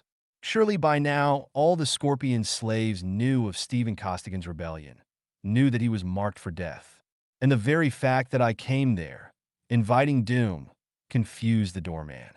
The door opened, and I entered. The man who had admitted me was a tall, lank Chinaman I had known as a servant of Cathalos. He closed the door behind me, and I saw we stood in a sort of vestibule, lighted by a dim lamp whose glow could not be seen from the street for the reason that the windows were heavily curtained. The Chinaman glowered at me undecided. I looked at him, tensed. Then suspicion flared in his eyes, and his hand flew to his sleeve. But at the instant I was on him, and his lean neck broke like a rotten bough between my hands. I eased his corpse to the thickly carpeted floor and listened.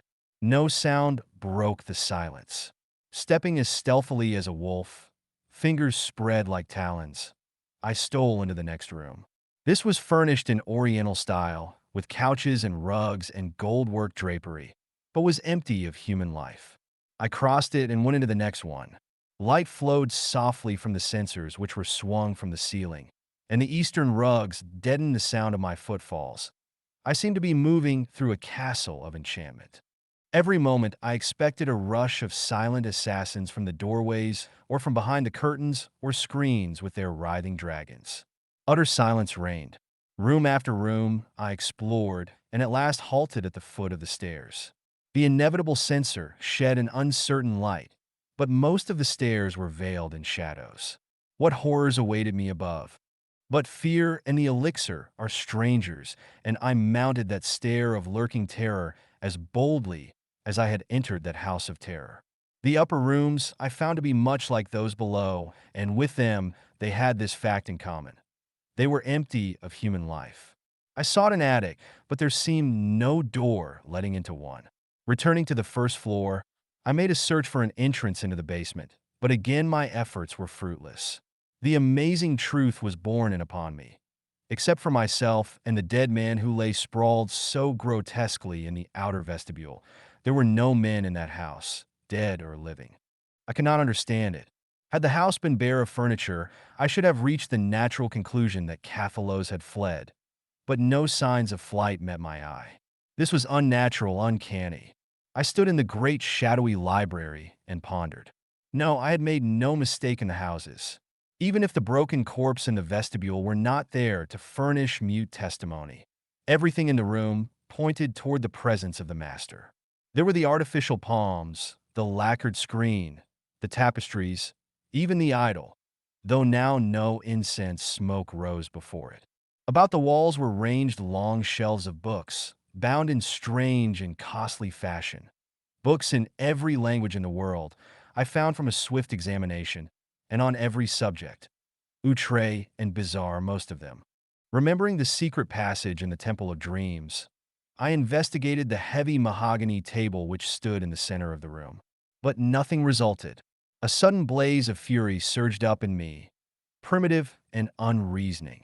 I snatched a statuette from the table and dashed it against the shelf-covered wall. The noise of its breaking would surely bring the gang from their hiding places. But the result was much more startling than that. The statuette struck the edge of a shelf, and instantly the whole section of shelves with their load of books swung silently outward, revealing a narrow doorway.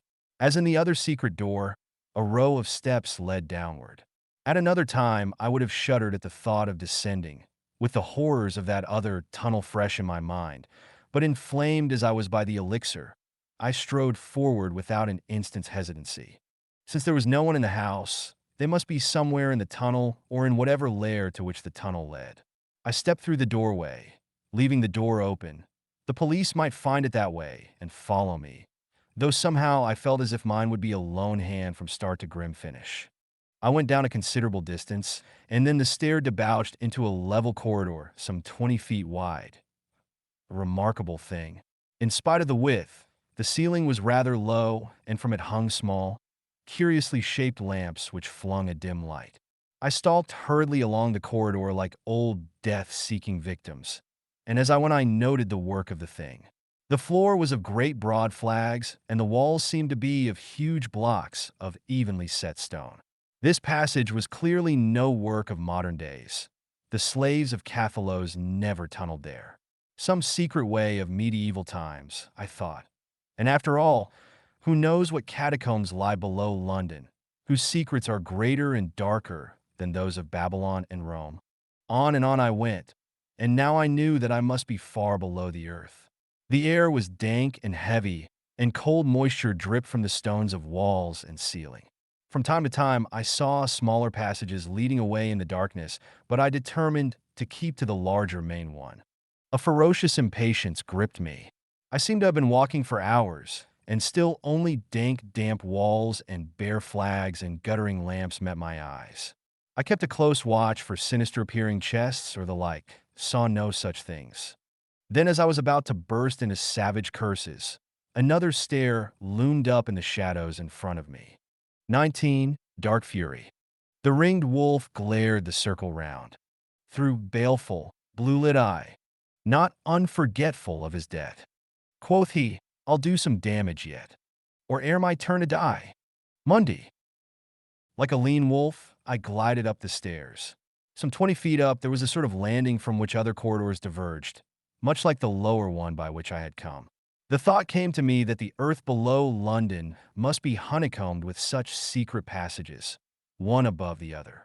Some feet above this landing, the steps halted at a door, and here I hesitated, uncertain as to whether I should chance knocking or not. Even as I meditated, the door began to open. I shrank back against the wall, flattening myself out as much as possible. The door swung wide, and a Moor came through. Only a glimpse I had of the room beyond, out of the corner of my eye, but my unnaturally alert senses registered the fact that the room was empty. And on the instant, before he could turn, I smote the Moor a single deathly blow behind the angle of the jawbone, and he toppled headlong down the stairs, to lie in a crumpled heap on the landing, his limbs tossed grotesquely about. My left hand caught the door as it started to slam shut, and in an instant I was through and standing in the room beyond. As I had thought, there were no occupants of this room. I crossed it swiftly and entered the next. These rooms were furnished in a manner before which the furnishings of the Soho house paled into insignificance. Barbaric, terrible, unholy. These words alone convey some slight idea of the ghastly sights which met my eyes. Skulls, bones, and complete skeletons formed much of the decorations, if such they were. Mummies leered from their cases, and mounted reptiles ranged the walls. Between these sinister relics hung African shields of hide and bamboo, crossed with assegais and war daggers. Here, and there reared obscene idols, black and horrific. And in between, and scattered about among these evidences of savagery and barbarism, were vases, screens, rugs, and hangings of the highest oriental workmanship. A strange and incongruous effect. I had passed through 2 of these rooms without seeing a human being when I came to stairs leading upward. Up these I went, several flights, until I came to a door in a ceiling. I wondered if I were still under the earth. Surely the first stairs had led into a house of some sort. I raised the door cautiously. Starlight met my eyes, and I drew myself warily up and out. There I halted. A broad, flat roof stretched away on all sides, and beyond its rim, on all sides, glimmered the lights of London. Just what building I was on, I had no idea, but that it was a tall one I could tell, for I seemed to be above most of the lights I saw. Then I saw that I was not alone. Over against the shadows of the ledge that ran around the roof's edge, a great menacing form bulked in the starlight. A pair of eyes glinted at me, with a light not wholly sane. The starlight glanced silver from a curving length of steel. Yarkhan the Afghan killer fronted me in the silent shadows. A fierce, wild exultation surged over me. Now I could begin to pay the debt I owed Cathalos and all his hellish band. The dope fired my veins and sent waves of inhuman power and dark fury through me.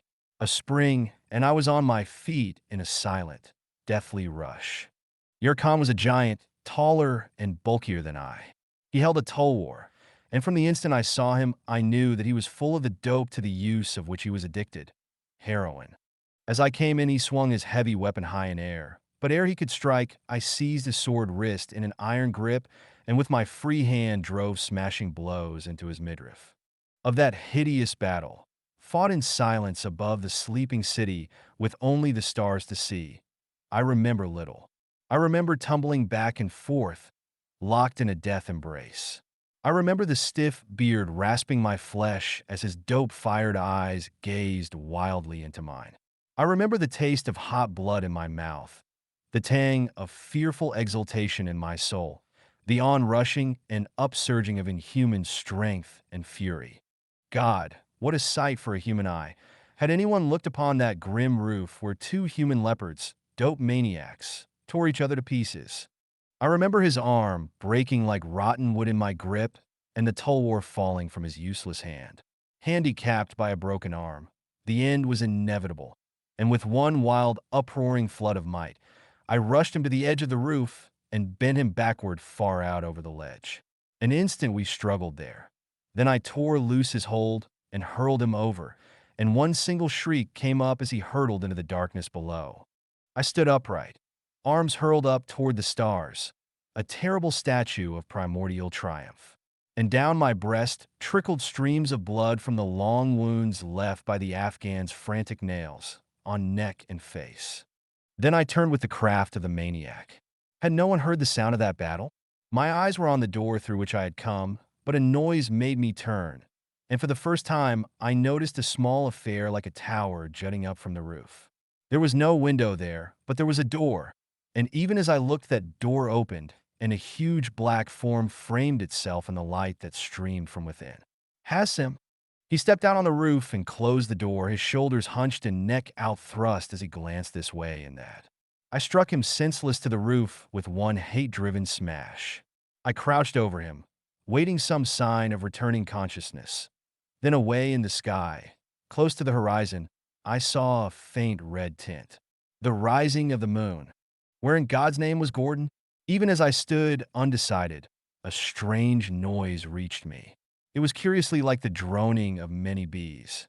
Striding in the direction from which it seemed to come, I crossed the roof and leaned over the ledge. A sight nightmarish and incredible met my eyes. Some 20 feet below the level of the roof on which I stood, there was another roof of the same size and clearly a part of the same building. On one side, it was bounded by the wall. On the other three sides, a parapet several feet high took the place of a ledge. A great throng of people stood, sat, and squatted, close-packed on the roof. And without exception, they were Negroes. There were hundreds of them, and it was their low-voiced conversation which I had heard. But what held my gaze was that upon which their eyes were fixed. About the center of the roof rose a sort of teocalli, some 10 feet high, almost exactly like those found in Mexico and on which the priests of the Aztecs sacrificed human victims. This, allowing for its infinitely smaller scale, was an exact type of those sacrificial pyramids. On the flat top of it was a curiously carved altar, and beside it stood a lank, dusky form whom even the ghastly mask he wore could not disguise to my gaze: Santiago, the Haiti voodoo fetish man. On the altar lay John Gordon, stripped to the waist and bound hand and foot, but conscious. I reeled back from the roof edge, rent in twain by indecision. Even the stimulus of the elixir was not equal to this. Then a sound brought me about to see Has Sim struggling dizzily to his knees. I reached him with two long strides and ruthlessly smashed him down again. Then I noticed a queer, sort of contrivance dangling from his girdle. I bent and examined it. It was a mask similar to that worn by Santiago. Then my mind leaped swift and sudden to a wild, desperate plan, which to my dope-ridden brain seemed not at all wild or desperate. I stepped softly to the tower and, opening the door, peered inward. I saw no one who might need to be silenced, but I saw a long silken robe hanging upon a peg in the wall. The luck of a dope fiend. I snatched it and closed the door again. Hassim showed no signs of consciousness, but I gave him another smash on the chin to make sure and, seizing his mask, hurried to the ledge. A low guttural chant floated up to me, jangling, barbaric, with an undertone of maniacal bloodlust. The Negroes, men and women, were swaying back and forth to the wild rhythm of their death chant. On the Tia Cali Santiago stood like a statue of black basalt, facing the east, dagger held high, a wild and terrible sight, naked as he was save for a wide silken girdle and that inhuman mask on his face. The moon thrust a red rim above the eastern horizon, and a faint breeze stirred the great black plumes which nodded above the voodoo man's mask. The chant of the worshippers dropped to a low, sinister whisper. I hurriedly slipped on the death mask, gathered the robe close about me, and prepared for the descent. I was prepared to drop the full distance, being sure in the superb confidence of my insanity that I would land unhurt. But as I climbed over the ledge, I found a steel ladder leading down. Evidently Hassim, one of the voodoo priests, intended descending this way. So down I went, and in haste, for I knew that the instant the moon's lower rim cleared the city's skyline, that motionless dagger would descend into Gordon's breast. Gathering the robe close about me, so as to conceal my white skin, I stepped down upon the roof and strode forward through rows of black worshippers who shrank aside to let me through. To the foot of the Tia Cali, I stalked and up the stairs that ran about it, until I stood beside the death altar and marked the dark red stains upon it. Gordon lay on his back, his eyes open, his face drawn and haggard, but his gaze dauntless and unflinching. Santiago's eyes blazed at me through the slits of his mask, but I read no suspicion in his gaze until I reached forward and took the dagger from his hand. He was too much astonished to resist, and the black throng fell suddenly silent. That he saw my hand was not that of a Negro, it is certain, but he was simply struck speechless with astonishment. Moving swiftly, I cut Gordon's bonds and hauled him erect. Then Santiago, with a shriek, leaped upon me, shrieked again, and, arms flung high, pitched headlong from the Tia Cali with his own dagger buried to the hilt in his breast. Santiago pitched headlong from the Tia Cali. Then the black worshippers were on us with a screech and a roar, leaping on the steps of the Tia Cali like black leopards in the moonlight, knives flashing, eyes gleaming whitely. I tore mask and robe from me and answered Gordon's exclamation with a wild laugh. I had hoped that by virtue of my disguise I might get us both safely away, but now I was content to die there at his side. He tore a great metal ornament from the altar, and as the attackers came he wielded this. A moment we held them at bay, and then they flowed over us like a black wave. This to me was Valhalla. Knives stung me and blackjack smashed against me, but I laughed and drove my iron fists in straight, steam hammer smashes that shattered flesh and bone. I saw Gordon's crude weapon rise and fall, and each time a man went down. Skulls shattered and blood splashed, and the dark fury swept over me. Nightmare faces swirled about me, and I was on my knees. Up again, and the faces crumpled before my blows. Through far mists, I seemed to hear a hideous familiar voice raised in imperious command. Gordon was swept away from me, but from the sounds I knew that the work of death still went on. The stars reeled through fogs of blood, but hell's exaltation was on me, and I reveled in the dark tide of fury until a darker, deeper tide swept over me, and I knew no more. 20. Ancient Horror. Here now in his triumph, where all things falter, stretched out on the spoils that his own hand spread. As a god self-slain on his own strange altar. Death lies dead. Swinburne. Slowly I drifted back into life, slowly, slowly. A mist held me, and in the mist I saw a skull. I lay in a steel cage like a captive wolf, and the bars were too strong, I saw, even for my strength. The cage seemed to be set in a sort of niche in the wall, and I was looking into a large room. This room was under the earth, for the floor was of stone flags and the walls and ceilings were composed of gigantic blocks of the same material. Shelves ranged the walls, covered with weird appliances, apparently of a scientific nature, and more were on the great table that stood in the center of the room. Beside this sat Cathalos. The sorcerer was clad in a snaky yellow robe, and those hideous hands and that terrible head were more pronouncedly reptilian than ever. He turned his great yellow eyes toward me, like pools of livid fire, and his parchment-thin lips moved in what probably passed for a smile. I staggered erect and gripped the bars, cursing. "Gordon, curse you, where's Gordon?" Cathalos took a test tube from the table, eyed it closely, and emptied it into another. "Ah, my friend awakes," he murmured in his voice, the voice of a living dead man. He thrust his hands into his long sleeves and turned fully to me. "I think in you," he said distinctly. "I have created a Frankenstein monster. I made of you a superhuman creature to serve my wishes, and you broke from me. You are the bane of my might, worse than Gordon even. You have killed valuable servants and interfered with my plans. However, your evil comes to an end tonight. Your friend Gordon broke away, but he is being hunted through the tunnels and cannot escape. You," he continued with the sincere interest of the scientist, "are a most interesting subject. Your brain must be formed differently from any other man that ever lived. I'll make a close study of it and add it to my laboratory. How a man with the apparent need of the elixir in his system has managed to go on for 2 days, still stimulated by the last draft, is more than I can understand." My heart leaped. With all his wisdom, little Zulika had tricked him, and he evidently did not know that she had filched a flask of the life-giving stuff from him. "The last draft you had from me," he went on, "was sufficient only for some 8 hours. I repeat, it has me puzzled. Can you offer any suggestion?" I snarled wordlessly. He sighed. "As always, the barbarian. Truly the proverb speaks. Jest with the wounded tiger and warm the adder in your bosom before you seek to lift the savage from his savagery." He meditated a while in silence. I watched him uneasily. There was about him a vague and curious difference. His long fingers emerging from the sleeves drummed on the chair arms, and some hidden exultation strummed at the back of his voice, lending it unaccustomed vibrancy. "And you might have been a king of the new regime," he said suddenly. The new, and inhumanly old." I shuddered as his dry, cackling laugh rasped out. He bent his head as if listening. From far off seemed to come a hum of guttural voices. His lips writhed in a smile. "My black children," he murmured.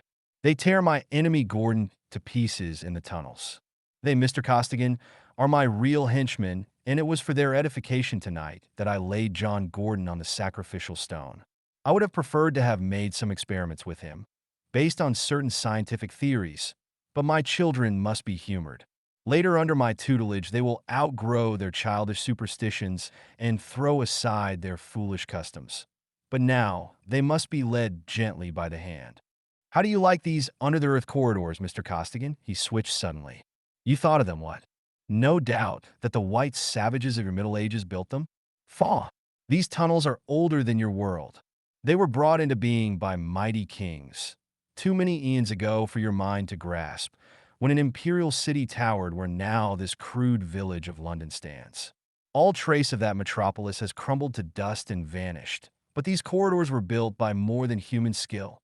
Ha ha!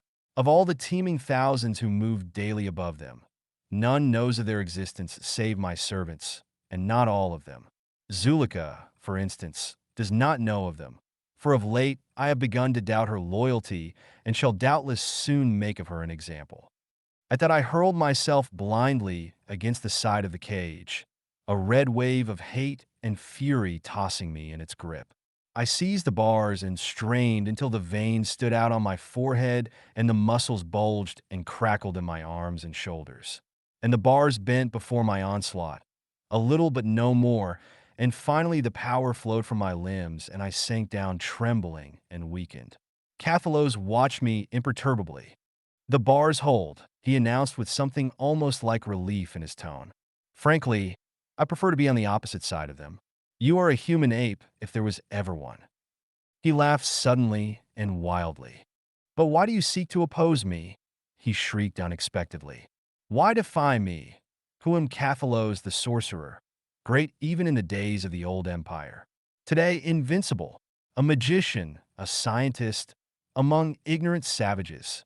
Ha! I shuddered, and sudden blinding light broke in on me. Cathalos himself was an addict and was fired by the stuff of his choice. What hellish concoction was strong enough, terrible enough to thrill the master and inflame him, I do not know, nor do I wish to know. Of all the uncanny knowledge that was his, I, knowing the man as I did, count this the most weird and grisly. You paltry fool, he was ranting, his face lit supernaturally. Know you who I am? Cathalos of Egypt. Bah! They knew me in the old days. I reigned in the dim, misty sea lands ages and ages before the sea rose and engulfed the land. I died, not as men die. The magic draught of life, everlasting, was ours.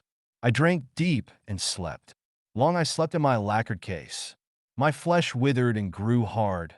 My blood dried in my veins. I became as one dead. But still within me burned the spirit of life, sleeping but anticipating the awakening.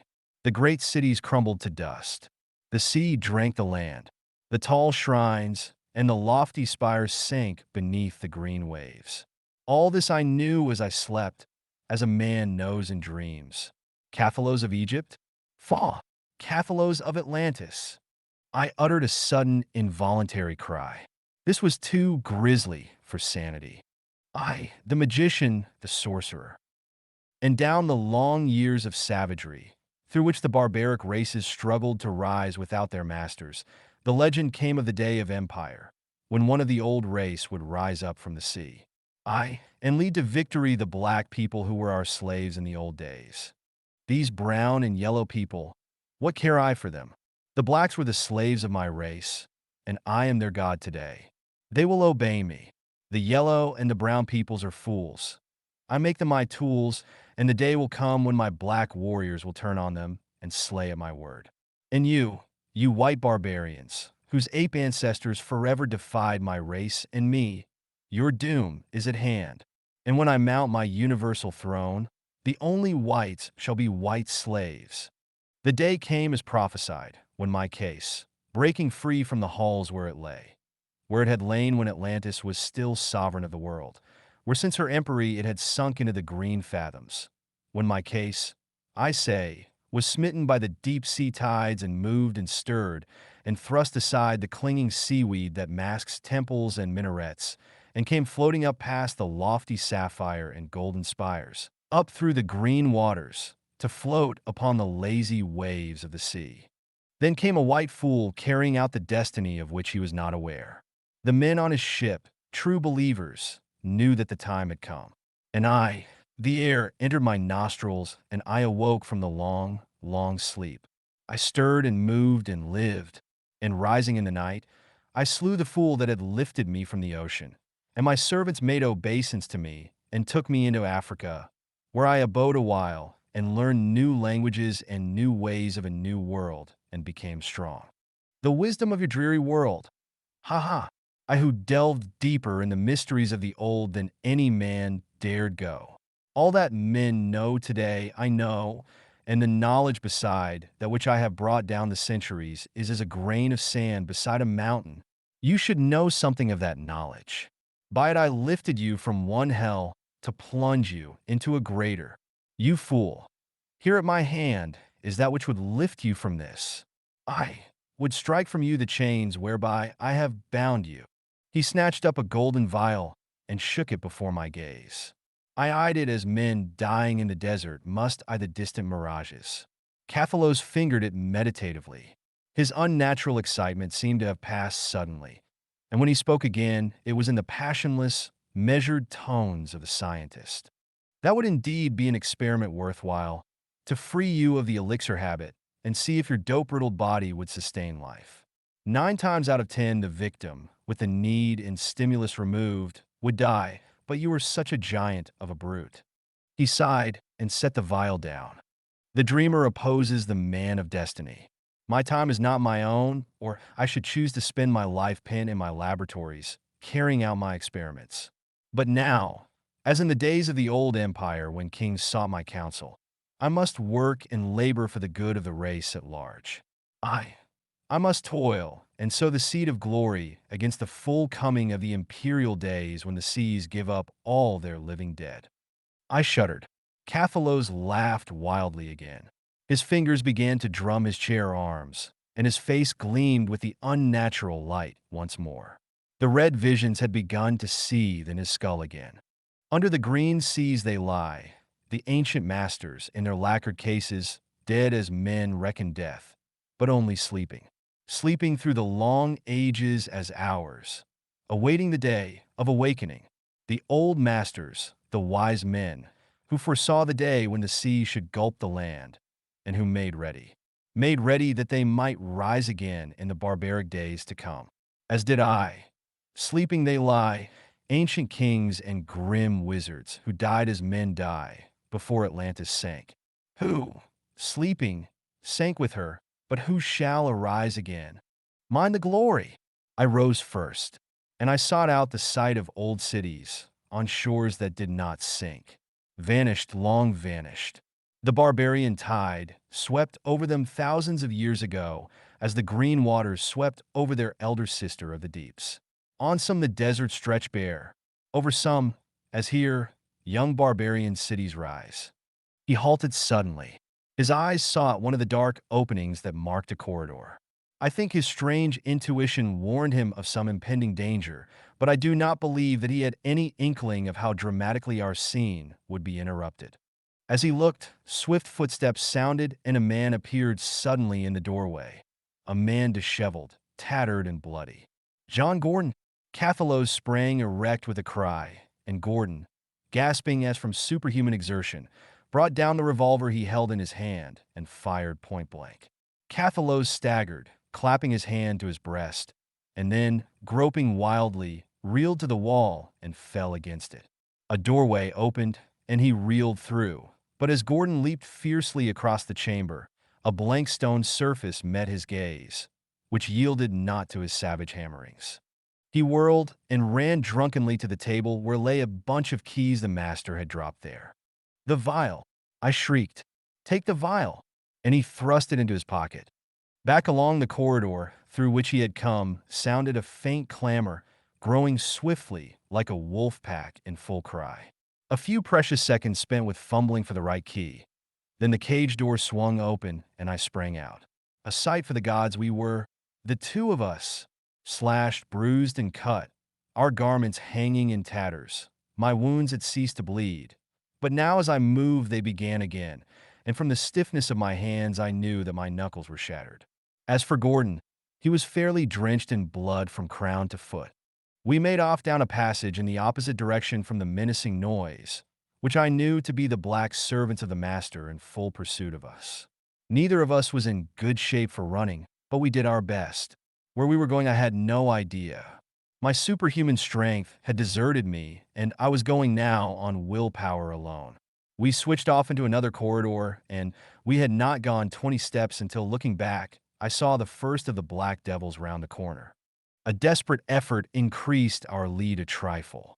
But they had seen us, were in full view now, and a yell of fury broke from them, to be succeeded by a more sinister silence as they bent all efforts to overhauling us.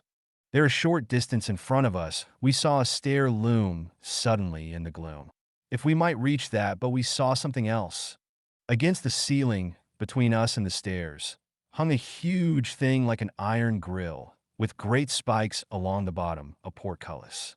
And even as we looked, without halting in our panting strides, it began to move. They're lowering the portcullis. Gordon croaked, his blood-streaked face a mask of exhaustion and will. Now the blacks were only 10 feet behind us. Now the huge grate, gaining momentum, with a creak of rusty and used mechanism, rushed downward. A final spurt, a gasping, straining nightmare of effort, and Gordon, sweeping us both along in a wild burst of pure nerve strength, hurled us under and through, and the grate crashed behind us. A moment we lay gasping, not heeding the frenzied horde who raved and screamed on the other side of the grate. So close had that final leap been, that the great spikes in their descent had torn shreds from our clothing. The blacks were thrusting at us with daggers through the bars.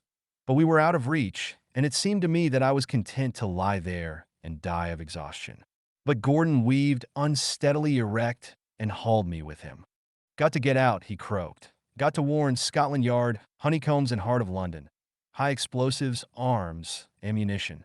We blundered up the steps, and in front of us I seemed to hear a sound of metal grating against metal. The stairs ended abruptly, on a landing that terminated in a blank wall. Gordon hammered against this, and the inevitable secret doorway opened. Light streamed in through the bars of a sort of grill. Men in the uniform of London police were sawing at these with hacksaws, and even as they greeted us, an opening was made through which we crawled. "You're hurt, sir." One of the men took Gordon's arm. My companion shook him off. "There's no time to lose. Out of here, as quick as we can go." I saw that we were in a basement of some sort. We hastened up the steps and out into the early dawn, which was turning the east scarlet. Over the tops of smaller houses, I saw in the distance a great, gaunt building on the roof of which I felt instinctively that wild drama had been enacted the night before. "That building was leased some months ago by a mysterious Chinaman," said Gordon, following my gaze. "Office building originally. The neighborhood deteriorated, and the building stood vacant for some time. The new tenant added several stories to it, but left it apparently empty. Had my eye on it for some time." This was told in Gordon's jerky, swift manner as we started hurriedly along the sidewalk. I listened mechanically like a man in a trance. My vitality was ebbing fast, and I knew that I was going to crumple at any moment. The people living in the vicinity had been reporting strange sights and noises. The man who owned the basement we just left heard queer sounds emanating from the wall of the basement and called the police. About that time, I was racing back and forth among those cursed corridors like a hunted rat, and I heard the police banging on the wall. I found the secret door and opened it, but found it barred by a grating. It was while I was telling the astounded policeman to procure a hacksaw that the pursuing Negroes, whom I had eluded for the moment, came into sight, and I was forced to shut the door and run for it again. By pure luck, I found you, and by pure luck managed to find the way back to the door. Now we must get to Scotland Yard. If we strike swiftly, we may capture the entire band of devils.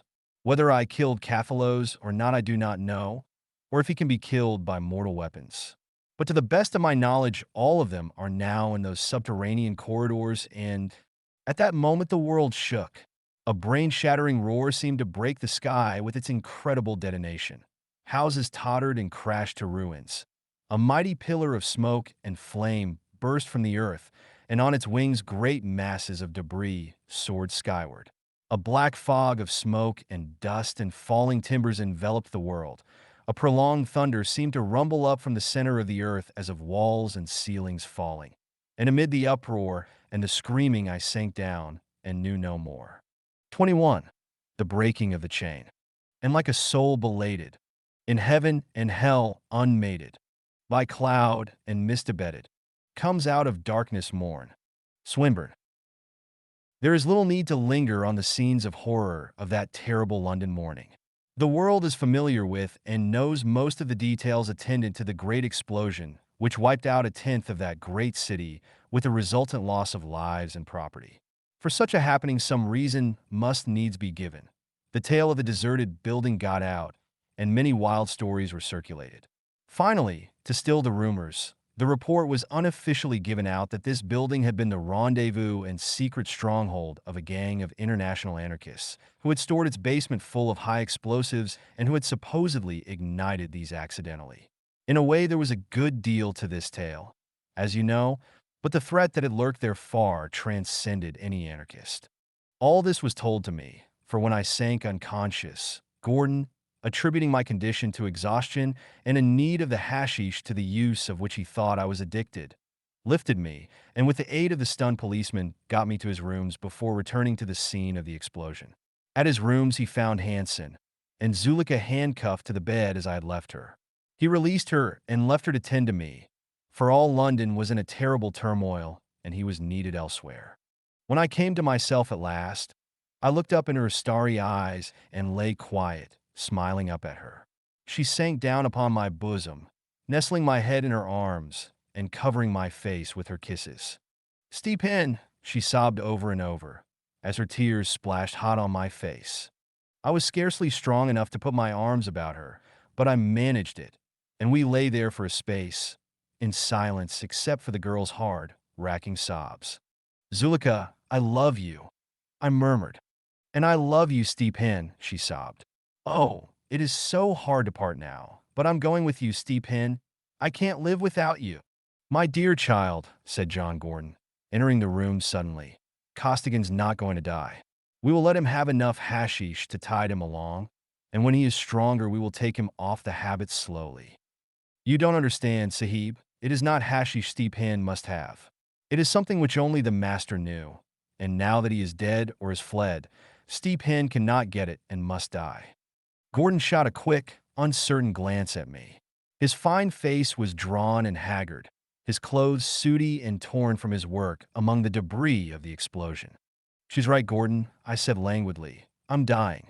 Cathalos killed the hashish craving with a concoction he called the elixir. I've been keeping myself alive on some of the stuff that Zulika stole from him and gave me, but I drank it all last night. I was aware of no craving of any kind, no physical or mental discomfort even. All my mechanism was slowing down fast. I had passed the stage where the need of the elixir would tear and rend me. I felt only a great lassitude and a desire to sleep. And I knew that the moment I closed my eyes, I would die. A strange dope, that elixir, I said with growing languor. It burns and freezes, and then at last the craving kills easily and without torment. "Costigan, curse it," said Gordon desperately. "You can't go like this. That vial I took from the Egyptian's table. What is in it?" "The master swore it would free me of my curse, and probably kill me also," I muttered. "I'd forgotten about it. Let me have it. It can no more than kill me, and I'm dying now." "Yes, quick, let me have it," exclaimed Zulika fiercely, springing to Gordon's side, her hands passionately outstretched. She returned with the vial which he had taken from his pocket and knelt beside me, holding it to my lips while she murmured to me gently and soothingly in her own language. I drank, draining the vial, but feeling little interest in the whole matter. My outlook was purely impersonal. At such a low ebb was my life, and I cannot even remember how the stuff tasted. I only remember feeling a curious sluggish fire burn faintly along my veins, and the last thing I saw was Zulika crouching over me, her great eyes fixed with a burning intensity on me. Her tense little hand rested inside her blouse. In remembering her vow to take her own life if I died, I tried to lift a hand and disarm her, tried to tell Gordon to take away the dagger she had hidden in her garments. But speech and action failed me, and I drifted away into a curious sea of unconsciousness. Of that period I remember nothing. No sensation fired my sleeping brain to such an extent as to bridge the gulf over which I drifted. They say I lay like a dead man for hours, scarcely breathing, while Zulika hovered over me, never leaving my side an instant, and fighting like a tigress when anyone tried to coax her away to rest. Her chain was broken. As I had carried the vision of her into that dim land of nothingness, so her dear eyes were the first thing which greeted my returning consciousness. I was aware of a greater weakness than I thought possible for a man to feel, as if I had been an invalid for months. But the life in me, faint though it was sound and normal, caused by no artificial stimulation. I smiled up at my girl and murmured weakly, "Throw away your dagger, little Zulika. I'm going to live."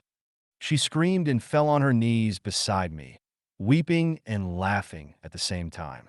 Women are strange beings of mixed and powerful emotions, truly. Gordon entered and grasped the hand which I could not lift from the bed. "You're a case for an ordinary human physician now, Costigan," he said. "Even a layman like myself can tell that. For the first time since I've known you, the look in your eyes is entirely sane. You look like a man who has had a complete nervous breakdown and needs about a year of rest and quiet. Great heavens, man. You've been through enough outside your dope experience to last you a lifetime." "Tell me first," said I, "was Cathalos killed in the explosion?" "I don't know," answered Gordon somberly. "Apparently the entire system of subterranean passages was destroyed. I know my last bullet, the last bullet that was in the revolver which I wrested from one of my attackers, found its mark in the master's body, but whether he died from the wound or whether a bullet can hurt him, I do not know. And whether in his death agonies he ignited the tons and tons of high explosives which were stored in the corridors, or whether the Negroes did it unintentionally, we shall never know. My God, Costigan, did you ever see such a honeycomb? And we know not how many miles in either direction the passages reached. Even now, Scotland Yard men are combing the subways and basements of the town for secret openings. All known openings, such as the one through which we came and the one in Soho 48, were blocked by falling walls. The office building was simply blown to atoms. What about the men who raided Soho 48? The door in the library wall had been closed. They found the Chinaman you killed, but searched the house without avail. Lucky for them, too, else they had doubtless been in the tunnels when the explosion came and perished with the hundreds of Negroes who must have died then. Every Negro in London must have been there. I dare say. Most of them are voodoo worshippers at heart, and the power the master wielded was incredible. They died, but what of him? Was he blown to atoms by the stuff which he had secretly stored, or crushed when the stone walls crumbled and the ceilings came thundering down? There is no way to search among those subterranean ruins, I suppose. None whatever. When the walls caved in, the tons of earth upheld by the ceilings also came crashing down, filling the corridors with dirt and broken stone, blocking them forever.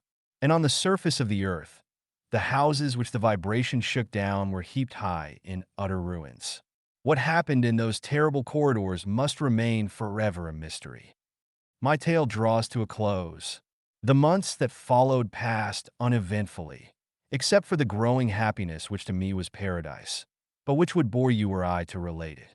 But one day Gordon and I again discussed the mysterious happenings that had had their being under the grim hand of the master.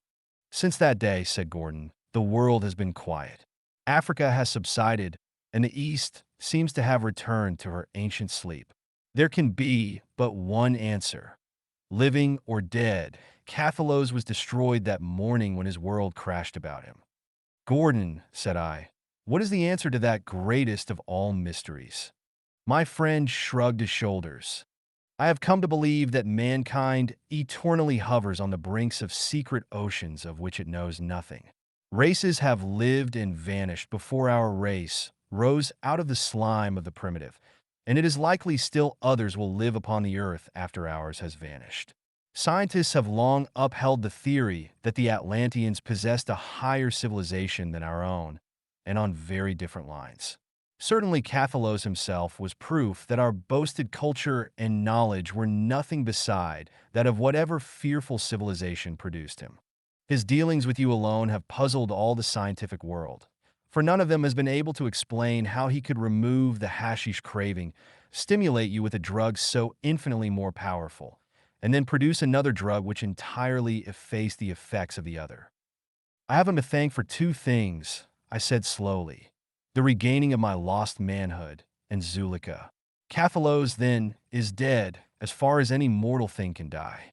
But what of those others, those ancient masters who still sleep in the sea?" Gordon shuddered. "As I said, perhaps mankind loiters on the brink of unthinkable chasms of horror. But a fleet of gunboats is even now patrolling the oceans unobtrusively, with orders to destroy instantly any strange case that may be found floating, to destroy it and its contents. And if my word has any weight with the English government and the nations of the world, the seas will be so patrolled until doomsday shall let down the curtain on the races of today. At night I dream of them. Sometimes I muttered, sleeping in their lacquered cases, which drip with strange seaweed, far down among the green surges, where unholy spires and strange towers rise in the dark ocean. We have been face to face with an ancient horror, said Gordon somberly, with a fear too dark and mysterious for the human brain to cope with. Fortune has been with us. She may not again favor the sons of men. It is best that we be ever on our guard. The universe was not made for humanity alone. Life takes strange phases, and it is the first instinct of nature for the different species to destroy each other. No doubt we seemed as horrible to the master as he did to us. We have scarcely tapped the chest of secrets which nature has stored, and I shudder to think of what that chest may hold for the human race. That's true, said I, inwardly rejoicing at the vigor which was beginning to course through my wasted veins. But men will meet obstacles as they come, as men have always risen to meet them. Now, I am beginning to know the full worth of life and love, and not all the devils from all the abysses can hold me. Gordon smiled. You have it coming to you, old comrade. The best thing is to forget all that dark interlude, for in that course lies light and happiness. The end.